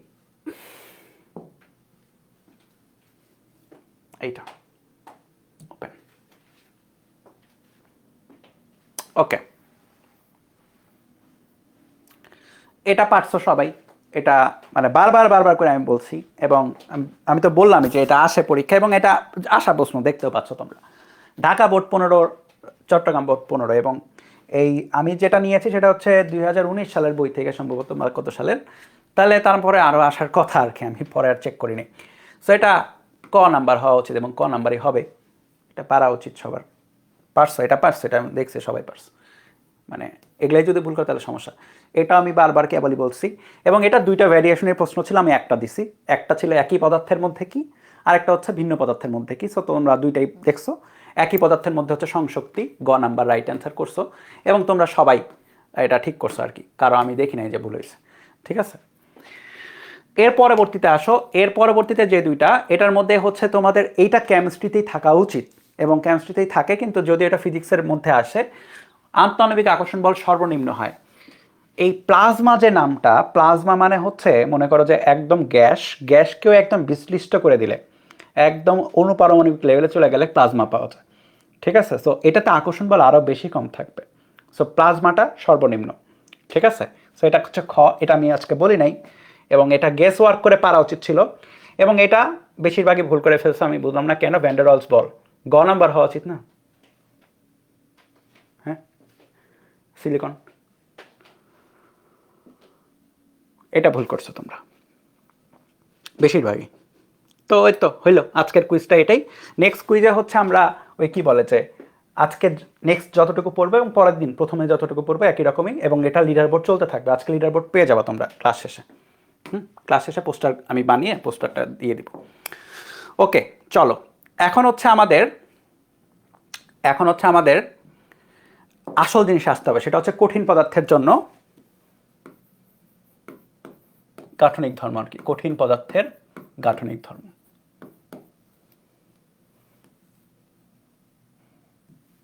চলো চ্যাপ্টারের মেইন টপিকের শুরু। শোনো, কঠিন পদার্থের কঠিন পদার্থের ব্যাপারটা কি হয়, অণুগুলো খুবই কাছাকাছি থাকে, সবচেয়ে বেশি আকর্ষণ থাকে, এই জন্য বিকৃত করা কঠিন।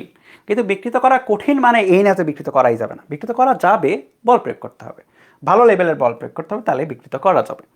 ঠিক আছে, এখন কঠিন পদার্থের ক্ষেত্রে খেয়াল করে দেখো, আমি যদি একটা কঠিন পদার্থ আঁকাই, ধরো যে আমি একটা দণ্ড আঁকাচ্ছি আর কি, ঠিক আছে, দণ্ড নিয়ে এই চ্যাপ্টার অনেক কাছে, আমি দণ্ড নিয়ে আঁকাই, ধরো যে আমি একটা দণ্ড আঁকাচ্ছি। এখন এই দণ্ডটার খেয়াল করে দেখো, যদি আমি দুইটা অণুর কথা চিন্তা করি, দণ্ডের মাঝখানে দুইটা অণু, ঠিক আছে, দুইটা অণু, জাস্ট দুইটা অণুর কথা আমি চিন্তা করি, তাহলে আমি একটু জুম করে করেই ধরো যে চিন্তা করি, মনে করো অনেক, তুমি ইলেকট্রন মাইক্রোস্কোপ দিয়ে দেখলে দুইটা অণু এইভাবে হচ্ছে আছে, একটা হচ্ছে এখানে এবং আরেকটা হচ্ছে ওখানে।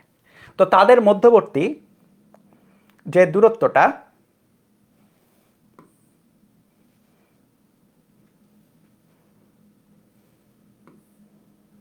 সেটা হচ্ছে এখানে বেসিক্যালি ধরো যে আর, এটা আর নট ধরতে পারো, কিন্তু তুমি দুইটা অনেক দূরের অণু ধরতে পারো, ওভারঅল দূরত্ব হচ্ছে এটা, তাদের স্থির অবস্থার দূরত্ব আর কি, বা এটা হচ্ছে স্থিতি অবস্থার দূরত্ব।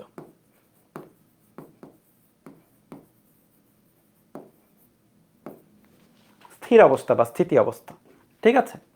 এখন তোমার এটার এই যে এই পদার্থের হচ্ছে সুখ তোমার সহ্য হয় নাই, তুমি যেটা করছো সেটাকে টানাটানি করা শুরু করছো, ধরো তুমি তাদেরকে টাইনা ফেলাইছো, এবং টানার পরে ধরো যে এই পদার্থটা বা তোমার কি বলে যে এই দণ্ডটা এরকম হয়েছে, যেরকম তুমি রাবারকে ধরে টানতে পারো, রাবার একই রকমই ব্যাপার, একটা রাবারের দণ্ড নাও বা একটা রাবার নাও, এক টুকরো রাবার নাও, ধরে টানো, ওইরকমই। ঠিক আছে, তাহলে কি হবে, তাহলে অবশ্যই অবশ্যই এরা তো আর নিজেদের জায়গায় থাকবে না, যেহেতু পুরাটাই হচ্ছে একটু প্রসারিত হয়েছে, তাহলে এরাও কি হবে, একটু এদিক সেদিক চলে যাবে। সো এদিক সেদিকটা চলে যাচ্ছে, আমি এই পজিশনটাকে একটু ফিক্স করি, দাঁড়াও, আমি ধরি যে এটা হচ্ছে এই পজিশনটা, বাপরে লাইন থিকনেস কমাই, এই পজিশনটা, এবং এটা হচ্ছে এই পজিশনে। তখন কি হবে, তখন তারা তাদের পজিশন থেকে চলে যাবে, অবশ্যই চলে যাবে। তাহলে কি হলো, পজিশন থেকে তারা বিখরে গেল, এবং বিখরে গিয়ে তারা ধরো যে একজন এখানে এবং একজন হচ্ছে এখানে। তুমি দেখেই বুঝতে পারতেছো যে ভাই এইটা যদি স্থিতি অবস্থা হয়, এইটা কখনোই স্থিতি অবস্থা না, এটা স্থিতি অবস্থা না, তাদেরকে স্থিতি অবস্থায় ব্যাক করতে হবে। এটা কি রকম অবস্থা, আমি যদি এই গ্রাফের মধ্যে যাই, যদি এনার্জির গ্রাফটা দেখি,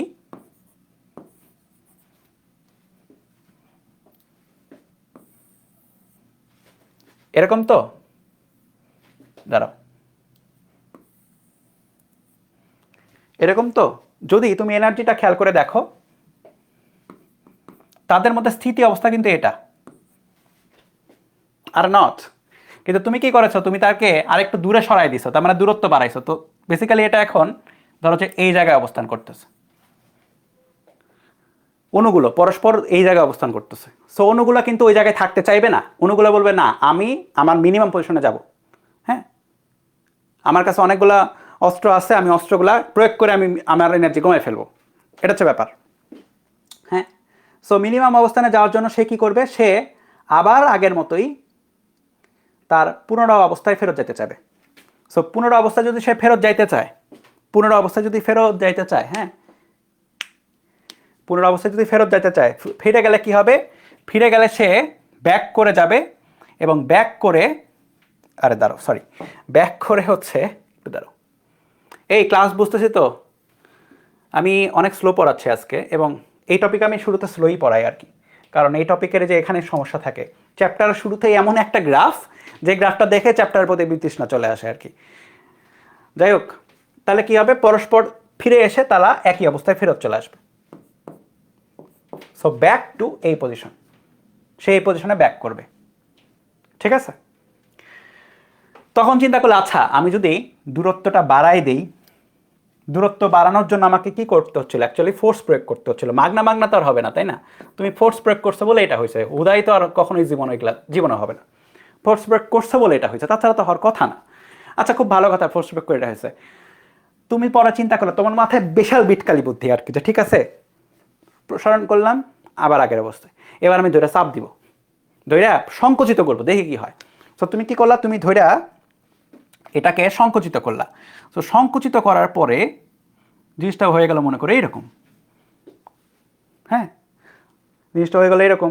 তাহলে তুমি খেয়াল করে দেখো যে অণুগুলা যেখানে ছিল এটা কিন্তু এখানে চলে আসলো, এবং এটা চলে আসলো এখানে।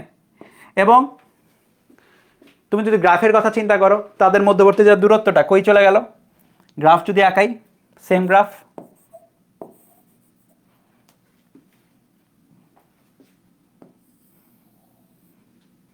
এটা ছিল হচ্ছে আর নট সাম্যাবস্থা। তোমার এই সাম্যাবস্থা পছন্দ হয় নাই, তুমি কি করছো, এটা আর আর তুমি দূরত্ব কমাই দিছো, তাহলে সাম্যাবস্থার চেয়ে কম দূরত্বে নিয়ে চলে আসছো। ধরো যে তুমি এখানে নিয়ে চলে আসছো, বা এখানে যে কোনো পজিশন ধরতে পারো, মানে দূরত্ব কমে গেছে। সে আবার ওখানে থাকতে চাইবেই না, সে বলবে যে ভাই নো, আমার মিনিমাম এনার্জিতে যাইতে হবে। সো সে কি করবে, সুন্দর মতো আবার আবার কি হবে, আবার সে আগের অবস্থাতেই ফেরত চলে আসবে। ঠিক আছে? সো এই জিনিসটা যে, এই জিনিসটা না অটোমেটিক, এই জিনিসটা অটোমেটিক, মানে পদার্থের তৈরি করা হয়েছে এইভাবে, সৃষ্টিকর্তা জিনিসগুলো তৈরি করছে এইভাবে, জিনিসটা অটোমেশন থাকে, অটোমেটিকভাবে এটা হবে। অটোমেটিকভাবে তাদের মধ্যে এনার্জিটা মিনিমাম যাইতে চাইবে, তাদের একটা নিশ্চিত দূরত্ব থাকতে চাইবে। এটা হচ্ছে কথা। সো এর ফলে যেটা হইলো, পদার্থটা কি হলো খেয়াল করো, স্থিতি অবস্থায় ছিল, স্থিতি অবস্থা থেকে অস্থির অবস্থায় তুমি তাকে নিয়ে চলে গেছো, এটা অস্থির অবস্থা বা অস্থিতিশীল অবস্থা, বেসিক্যালি অস্থিতিশীল। নিয়ে চলে আসার পরে আবার সে স্থিতি অবস্থায় ব্যাক আসবে, তুমি তাকে আবার অস্থিতিশীল করছো, আবার সে স্থিতি অবস্থায় ব্যাক আসবে বা স্থিতিশীল অবস্থায় ব্যাক আসবে। সো এই যে পদার্থের স্থিতি অবস্থা, স্থিতি অবস্থা স্থাপন করার যে ধর্মটা বা যে বৈশিষ্ট্যটা, এইটার একটা নাম আছে, এবং এটা নিয়ে এই চ্যাপ্টারটা, সেটা হচ্ছে স্থিতি স্থাপকতা। ইংলিশ নাম হচ্ছে এলাস্টিসিটি। এলাস্টিক নামে একটা ওয়ার্ড আছে না, এলাস্টিক, ইলাস্টিক বলো অনেকে, যাই হোক, মানে যে উচ্চারণ করো, ইলাস্টিসিটি। এই বলো কারো কোনো সমস্যা আছে কিনা? আপাতত আমরা বেসিক্যালি এখন থেকে পদার্থের, কঠিন পদার্থের যে এটা বেশি পড়বো, এই চ্যাপ্টারে বেশি থাকবে, সেটা হচ্ছে এই ধর্মটাই, ইলাস্টিসিটি। হ্যাঁ, আমরা এই পর্যন্ত যেটা পড়লাম হচ্ছে অণু লেভেলে পড়লাম, আমরা এখন অণু লেভেলে না, আমরা এখন বাহ্যিক লেভেলে। ধরো যে তুমি একটা দণ্ড নিলা, লোহার দণ্ড, বা একটা রাবারের একটা দণ্ড নিলা, তারপর তুমি বাহ্যিককে কী কী দেখতে পারো রিয়েল লাইফে। এটা এখন এ পর্যন্ত যা যা করছে এটা বোঝার জন্য হয়তো তোমার মাইক্রোস্কোপ লাগবে, ইলেকট্রন মাইক্রোস্কোপ লাগতো। হ্যাঁ, এখন থেকে যেটা দেখবো সেটার জন্য ইলেকট্রন মাইক্রোস্কোপ লাগবে না, সেটা রিয়েল লাইফের এক্সাম্পল থাকবে, তুমি ভালো মতো বুঝতে পারবা যে আচ্ছা এটা তো ছোটবেলা থেকে দেখছি, ফিজিক্স হচ্ছে এটাকে ব্যাখ্যা করে দিল, that's it. Clear? Okay, very good. যদি ক্লিয়ার হয় তাহলে হচ্ছে আমাদের কিছু লেখে নাও এভাবে, এমসিকিউ অ্যান্ড জ্ঞানমূলকের টপিক আছে। এগুলো আমরা মুখস্থ করব না, এগুলো আমরা হচ্ছে আমরা বুঝে বুঝে একটু দেখে নিব, যেন হচ্ছে আজীবন মনে থাকে। ঠিক আছে? এগুলা হচ্ছে অনেকেই জাবর, মানে জাবর কাটার মতো করে মুখস্থ করে। হ্যাঁ, তো এটা করা লাগবে না।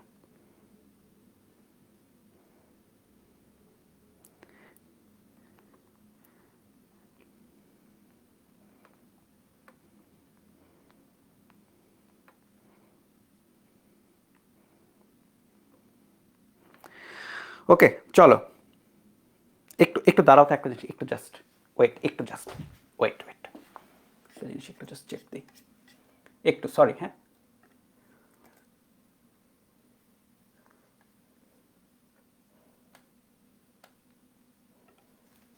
একটু জাস্ট একটু টাইম নিয়ে নিচ্ছি।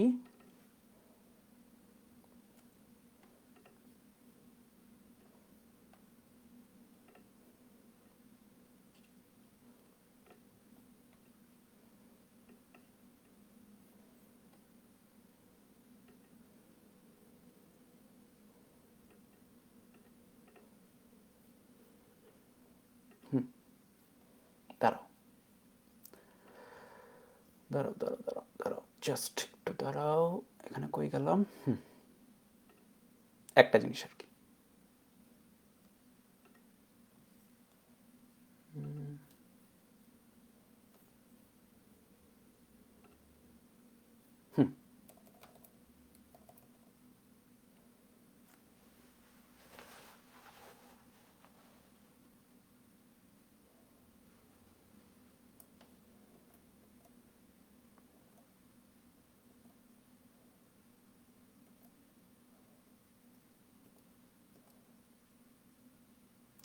ওকে, সো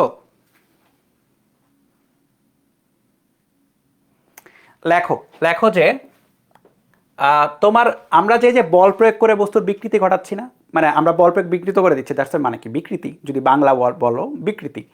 এখন যদি আমরা এটাকে এভাবে চিন্তা করি যে আমরা বিকৃত করার পরে, হ্যাঁ, বিকৃত করার পরে সেটা যদি আগের অবস্থায় ফেরত আসে কি আসে না, ধরো যে আমরা কি করলাম, আমরা একটা বস্তু ছিল এরকম, এরকম ছিল, এরকম ছিল, হ্যাঁ, এটাকে ধরো যে বিকৃত করব, এটাকে বিকৃত করব। এই ক্লাসকে আটকাচ্ছে?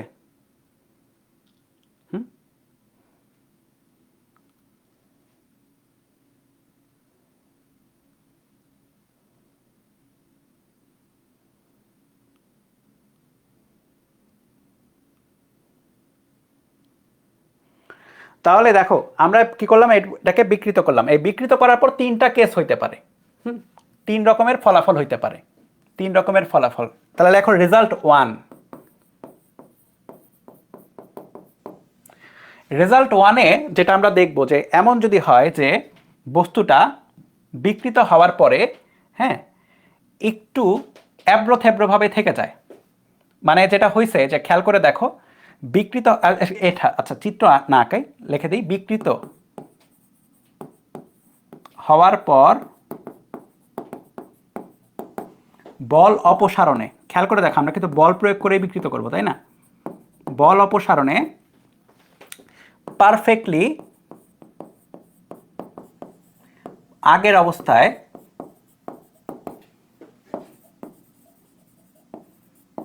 না ফিরে যদি আসে,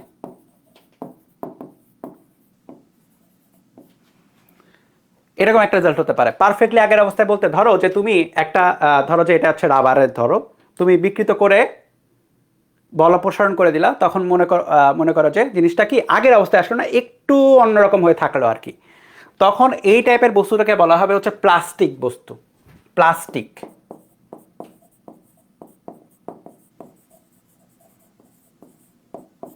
বা অস্থিতিস্থাপক বস্তু আর কি, ঠিক আছে? বা অস্থিতিস্থাপক না, এটাকে বলা হয় নমনীয় আর কি, ঠিক আছে? বাংলা কিন্তু ব্যাপার স্যাপার আছে, নমনীয়। যেরকম অ্যাকচুয়াল প্লাস্টিক, ধরো যে তুমি প্লাস্টিকের যে পলিথিনগুলো ইউজ করো, পলিথিনগুলোকে হচ্ছে তুমি একটু ধরে টান মারো, সে কিন্তু আগের অবস্থায় আসবে না, একটু এবড়ো থেবড়ো থেকে যাবে। সো প্লাস্টিক বস্তু সেগুলো, হ্যাঁ। রেজাল্ট টু যেটা হতে পারে সেটা হচ্ছে যে ধরো তুমি বিকৃত করলা, ভালো কথা, আমি বিকৃত বোঝার জন্য এরপর হচ্ছে ফোর্সটা আঁকাই দিই, যে দুই পাশ ধরে তুমি টান দিছো বেসিক্যালি,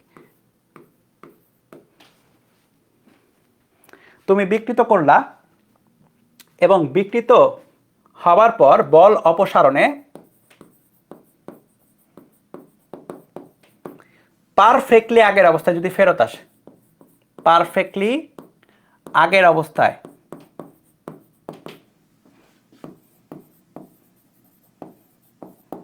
যদি ফিরে আসে,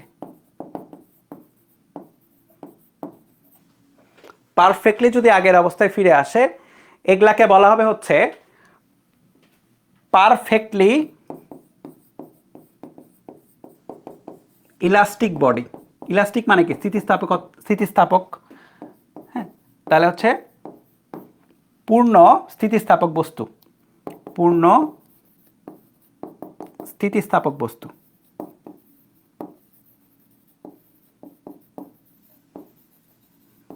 এগুলো এমসিকিউতে আসে, হ্যাঁ, এবং এগুলা রিটার্নে হচ্ছে ক নাম্বারে আসে, এই কারণে হচ্ছে আমি আলাদাভাবে লিখতেছি আর কি, বইয়ে আছে, আমি জাস্ট বোঝাচ্ছি যে এটা তুমি কিভাবে মনে রাখতে পারো ইজিলি রেজাল্ট আকারে। এরপর হচ্ছে রেজাল্ট থ্রি,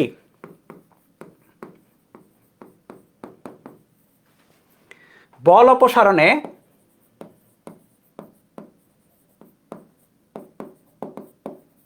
একটুও ফিরে আসে না।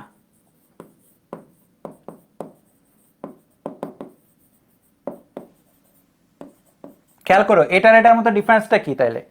এটা তো পারফেক্ট, ফিরে আসতেছে, এটা আসতেছে কিন্তু পারফেক্টলি না, মানে ফেরত আসতেছে, বেসিক্যালি আসতেছে কিন্তু পারফেক্টলি না।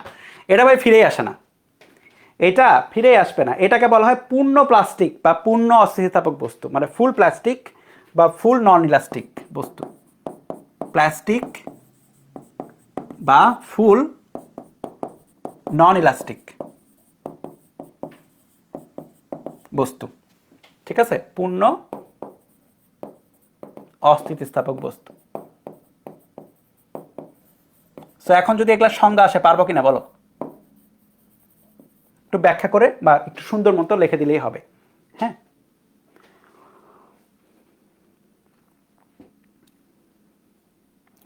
এখন তোমার হচ্ছে আরেক রকমের রেজাল্ট হতে পারে, আরেক রকমের রেজাল্ট হতে পারে। হ্যাঁ, ওভারঅল তো তিনটা, তুমি চিন্তা করতে পারো আরেক রকমের রেজাল্ট হতে পারে কি। এটা একটু অন্যভাবে লিখি, রেজাল্ট 4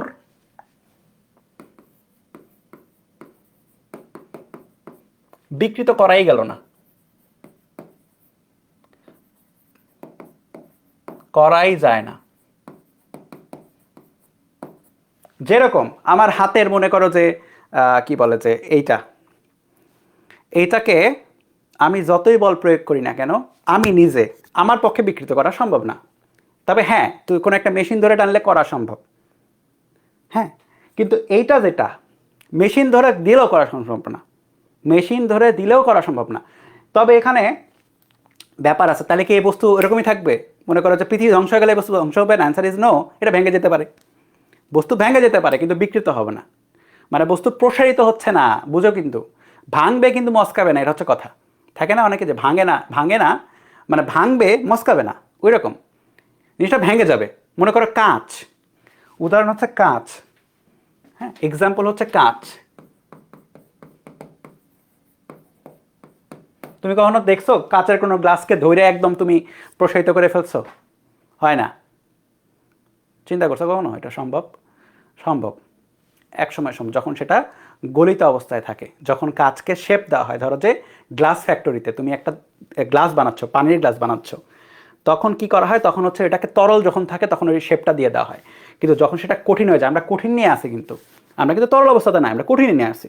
যখন সেটা কঠিন হয়ে গেছে ভাই, তখন তুমি গ্লাস ভেঙে যাবে কিন্তু গ্লাস প্রসারিত হবে না। ঠিক আছে, কাজ। এখন কথা হচ্ছে রিয়েল লাইফে কোনো কিছু কি ফুল প্লাস্টিক কিনা? রিয়ালে ফুল প্লাস্টিক বলতে ধরো যে ফুল প্লাস্টিক মানে একদম প্লাস্টিক, অ্যান্সার ইজ নো।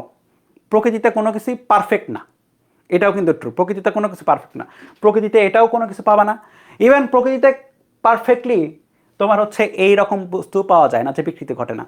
এই বিকৃতি ঘটে না, এটা তাহলে একটা কনসেপ্ট, এবং এটা বোঝা যায় নিয়ার, মানে কাছাকাছি, যে কাজটা নিয়ার এরকম বস্তু যে ঘটেই না ধরা যায় আর কি। তো এইরকম বস্তুর নাম আছে, সেটা হচ্ছে পূর্ণ দৃঢ় বস্তু। পূর্ণ দৃঢ় বস্তু মানে নাম শুনে বোঝা যাচ্ছে যে এটার কাজটা কি, দৃঢ়, কঠিন, একদম পূর্ণ কঠিন। তাহলে এটার ইংলিশ নাম হচ্ছে ফুল রিজিড বডি।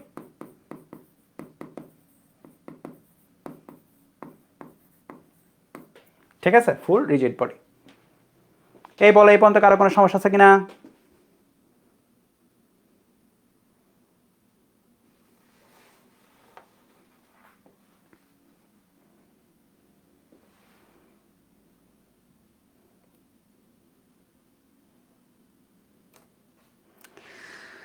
যদি সমস্যা না থাকে তাহলে হচ্ছে আমরা একটা টপিকে একটু ঢুকবো আজকে। নেক্সট দিন হচ্ছে এটা ম্যাথমেটিক্যাল জিনিসগুলো দেখবে এবং ম্যাথমেটিক্স শুরু হয়ে যাবে আমাদের চ্যাপ্টারে। হ্যাঁ, তাহলে জিনিসটা এরকম ধরো যে আমরা একটা দণ্ড নিব, দণ্ড, একটা দণ্ডই ধরো, দণ্ড, হ্যাঁ, দণ্ড নিচ্ছি। এটা তার স্বাভাবিক অবস্থা, স্বাভাবিক অবস্থা,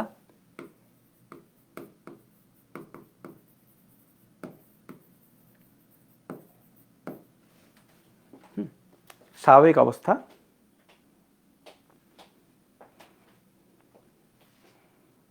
এখন তুমি যে কাজটা করবা সেটা হচ্ছে তুমি এটাকে এক পাশে না স্থির মানে ফিক্স করে রাখছো বেসিক্যালি।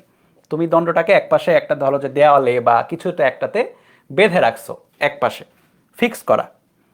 তুমি আরেক পাশে কি করতেছো, আরেক পাশে তাকে ধরে হচ্ছে ফোর্স প্রয়োগ করছো, এবং ফোর্স প্রয়োগ করা ছাড়া তো এরকম লম্বা করা যাবে না, তাই তো? তো কি হলো, বস্তুটা বেসিক্যালি স্বাভাবিক অবস্থা থেকে একটু দূরে চলে আসলো না, প্রসারিত হলো। তুমি প্রসারিত করতেছো, ধরো যে একটা রাবার আর কি, তুমি লোহা নিয়ে চিন্তা করো না, লোহা নিয়ে চিন্তা করলে হচ্ছে মাথার মধ্যে ভালো লাগবে না আর কি, যে লোহাকে এত তাড়াতাড়ি কেমন সম্ভব, লোহাকে মেশিন দিয়ে করা সম্ভব এটা, কিন্তু তুমি রাবার নিয়ে চিন্তা করো, রাবারের একটা টুকরা তুমি পারবা চাইলে, তুমি চাইলে হচ্ছে প্রসারিত করতে পারবা। তাহলে এটা অস্বাভাবিক অবস্থা বেসিক্যালি, ঠিক আছে, অস্বাভাবিক অবস্থা। তাহলে স্বাভাবিক অবস্থায় সে কতটুকু দূরে ছিল, সে ছিল হচ্ছে এতটুকু দূরে, তার দৈর্ঘ্য ছিল এতটুকু, কিন্তু তুমি অস্বাভাবিক অবস্থায় কি করলা, তাকে একটু দৈর্ঘ্যটা বাড়ায় দিলা। এখন এগুলা ডাইমেনশনটা তোমাকে বুঝতে হবে, ডাইমেনশন মানে হচ্ছে কতটুকু দৈর্ঘ্য কি হলো না হলো, এটা হচ্ছে আমাদের এখন একটু দেখতে হবে। খেয়াল করে দেখো, আমরা যদি দাঁড়াও, আমরা যদি এতটুকু দৈর্ঘ্যের কথা চিন্তা করি, দাঁড়াও লাইনের কালার ভিন্ন দিই, সুন্দর করে একাই, প্যারা নেই, টাইম আছে আমাদের কাছে।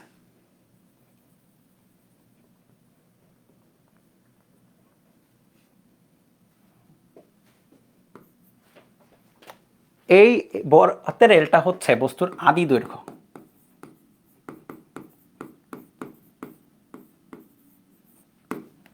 আদি দৈর্ঘ্য মানে তো বোঝো ইনিশিয়াল, স্বাভাবিক দৈর্ঘ্য, ঠিক আছে, স্বাভাবিক দৈর্ঘ্য, সুস্থ স্বাভাবিক দৈর্ঘ্য তার। আর পরবর্তীতে তুমি কি কাজ করছো, পরবর্তীতে তাকে তুমি ছোট হাতের এল পর্যন্ত, ছোট হাতের এল হচ্ছে প্রসারিত করছো, ঠিক আছে, ছোট হাতের এল পর্যন্ত মানে অংশ হচ্ছে তুমি তার দৈর্ঘ্য বৃদ্ধি করছো। তাহলে তার এখন যে দৈর্ঘ্যটা হলো কতটুকু হলো, তার এখন দৈর্ঘ্যটা হলো হচ্ছে এতটুকু। ডাইমেনশনগুলো ইম্পর্টেন্ট এই চ্যাপ্টারে, একবার বুঝলেই হবে। তাহলে আমরা কি বলতে পারি যে দৈর্ঘ্য বৃদ্ধি ছোট হাতের এল,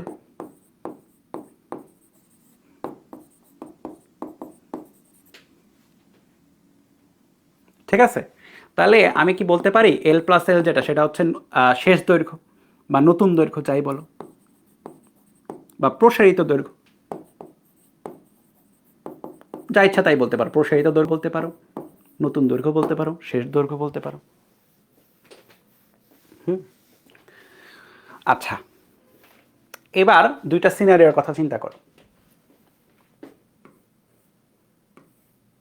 এটা ধরো যে 2 মিটার ছিল, তুমি তাকে পরবর্তীতে একবার মনে করো যে 2.5 মিটার করলা, একবার পরবর্তীতে 3 মিটার করলা। আমাকে বলো তো, এটা তো 1 নাম্বার কেস, এটা 2 নাম্বার কেস, কোন কেসটাতে আমি তাকে বিকৃত করছি বেশি? বলো তো, এটা বাচ্চা বাচ্চাও পারবে, জাস্ট বলো আর কি, কোন কেসটাতে আমি বিকৃত করছি বেশি বস্তুটাকে?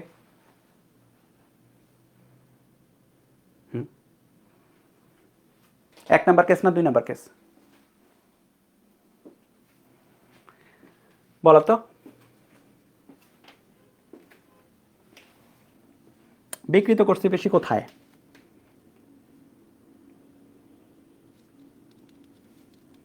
দুই নাম্বারটা, অবশ্যই 2 নাম্বারটা, তাই না? কেন? অবশ্যই 2 নাম্বার, কেন? কারণ হচ্ছে বোঝাই যাচ্ছে ভাই, বিকৃত করা মানে কি, শেপ থেকে বেশি বিকৃত করে ফেলা, মানে বিকৃত মানে বিকৃত, যাই হোক।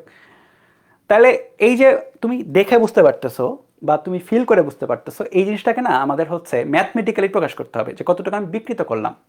তখন প্রকাশভঙ্গিটা এরকম, তোমাকে খেয়াল করে দেখতে হবে যে এটা 2 মিটারকে তুমি 3 মিটার করছো, এটা একটা জিনিস। ধরো যে এরকম যদি আরেকটা কেস চিন্তা করো, এটা 2 মিটার কে তুমি 3 মিটার করলা, ভার্সেস তুমি ধরো যে এরকম যদি থাকে, তুমি 2.5 মিটারকে 3 মিটার করলা। আমাকে বলো তো, এই দুইটা কেসের মধ্যে এটা 1 নাম্বার কেস, এটা 2 নাম্বার কেস। 2 মিটার ছিল সেটাকে 3 মিটার করছো, আর একটা হচ্ছে 2.5 মিটারকে 3 মিটার করছো। এই দুইটার মধ্যে বিকৃতিটা আবার কোথায় বেশি হওয়া উচিত? আমি কোথায় বিকৃত বেশি করছি বিটুইন দিস টু?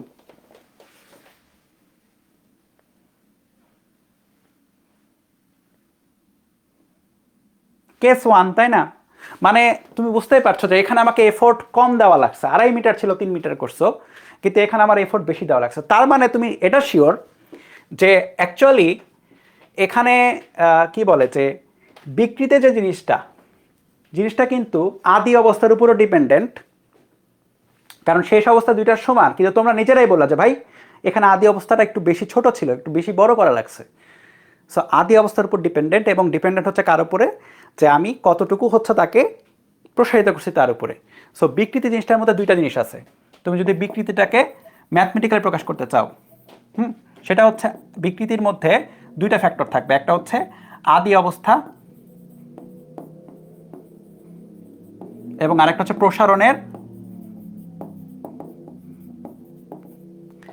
তোমার হচ্ছে পরিমাণ। আমরা মোটামুটি একমত এই দুটো উদাহরণ থেকে, এটুকু ফিল করতে পারছি। সো এই কারণে বিকৃতিটা হচ্ছে এরকমভাবে প্রকাশ করা হয় যে আদি অবস্থা সাপেক্ষে আমি কতটুকু প্রসারিত করছি সেটা। ঠিক আছে, এটা হচ্ছে আদি, আর এটা হচ্ছে প্রসারণ। তাহলে এখন আমরা কি বিকৃতি করছি ভাই? দৈর্ঘ্য বিকৃতি করছি। সুতরাং আমরা লিখব দৈর্ঘ্য বিকৃতি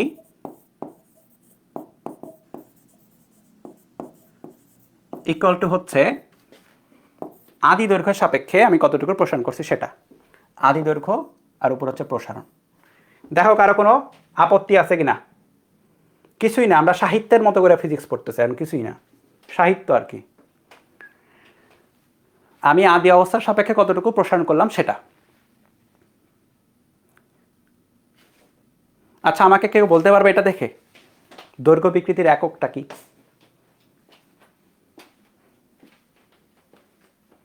বলো তো দৈর্ঘ্য বিকৃতির একক কি?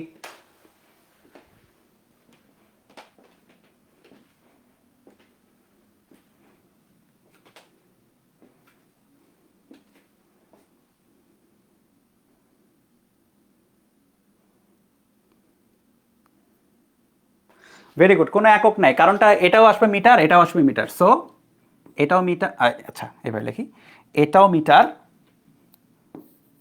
এটাও মিটার, সুতরাং একক নেই। সো কোনো রকম বিকৃতিরই কোনো রকম একক থাকে না। হ্যাঁ, একক নেই। যদি তুমি একটা সহজ একটা এমসিকিউ টাইপের একটা কোয়েশ্চেন যদি করতে চাও, এখন খুবই সোজা, লেখো যে এভাবে, জাস্ট লিখে ফেলো দ্রুত। হ্যাঁ, টাইমও নেওয়া লাগবে না, খুবই সোজা, মুখে মুখেই পারবা। একটি ইস্পাতের দণ্ডের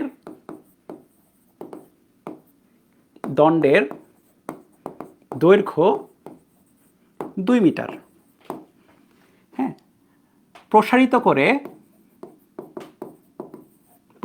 করে এর দৈর্ঘ্য 2.5 মিটার করা হলো। একদম মুখে মুখে দেখি কয়জন অ্যান্সার দিতে পারো। 2.5 মিটার করা হলো, দৈর্ঘ্য বিকৃতি কত?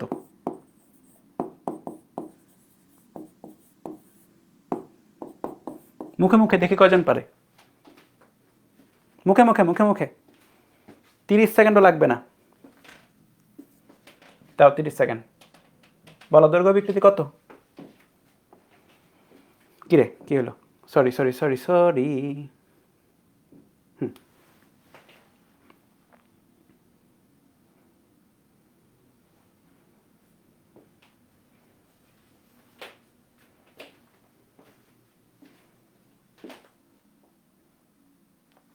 এই দুজনের অ্যান্সার দুই রকম কেন?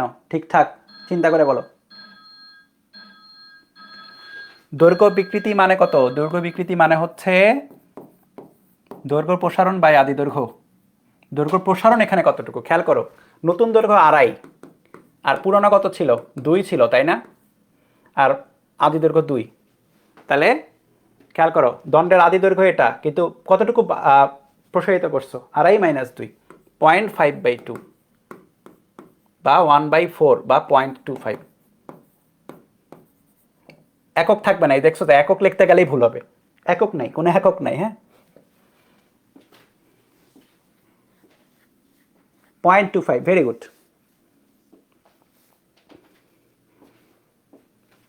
দেখছো আমি কতটা এক্সপিরিয়েন্স রেগুলার করার জন্য, তবুও দেখো মানে কি বলে যে করতে গেলে হুট করে মিটার বসাই দিছিলাম, হুট করে 1 সেকেন্ডের ব্যবধানে। এগুলো এই ভুলগুলো করা যাবে না, ঠিক আছে? এগুলো সাবধানে। সো এটা হচ্ছে বিকৃতি। সো বিকৃতির ব্যাপারটা গেল, বিকৃতির একক নাই, এইটুকু আমরা শিখলাম। নেক্সট দিনে হচ্ছে আমরা এইটার ম্যাথমেটিক্সের যে ব্যাপারগুলা, হ্যাঁ, পুরাটা শুরু করে দিব।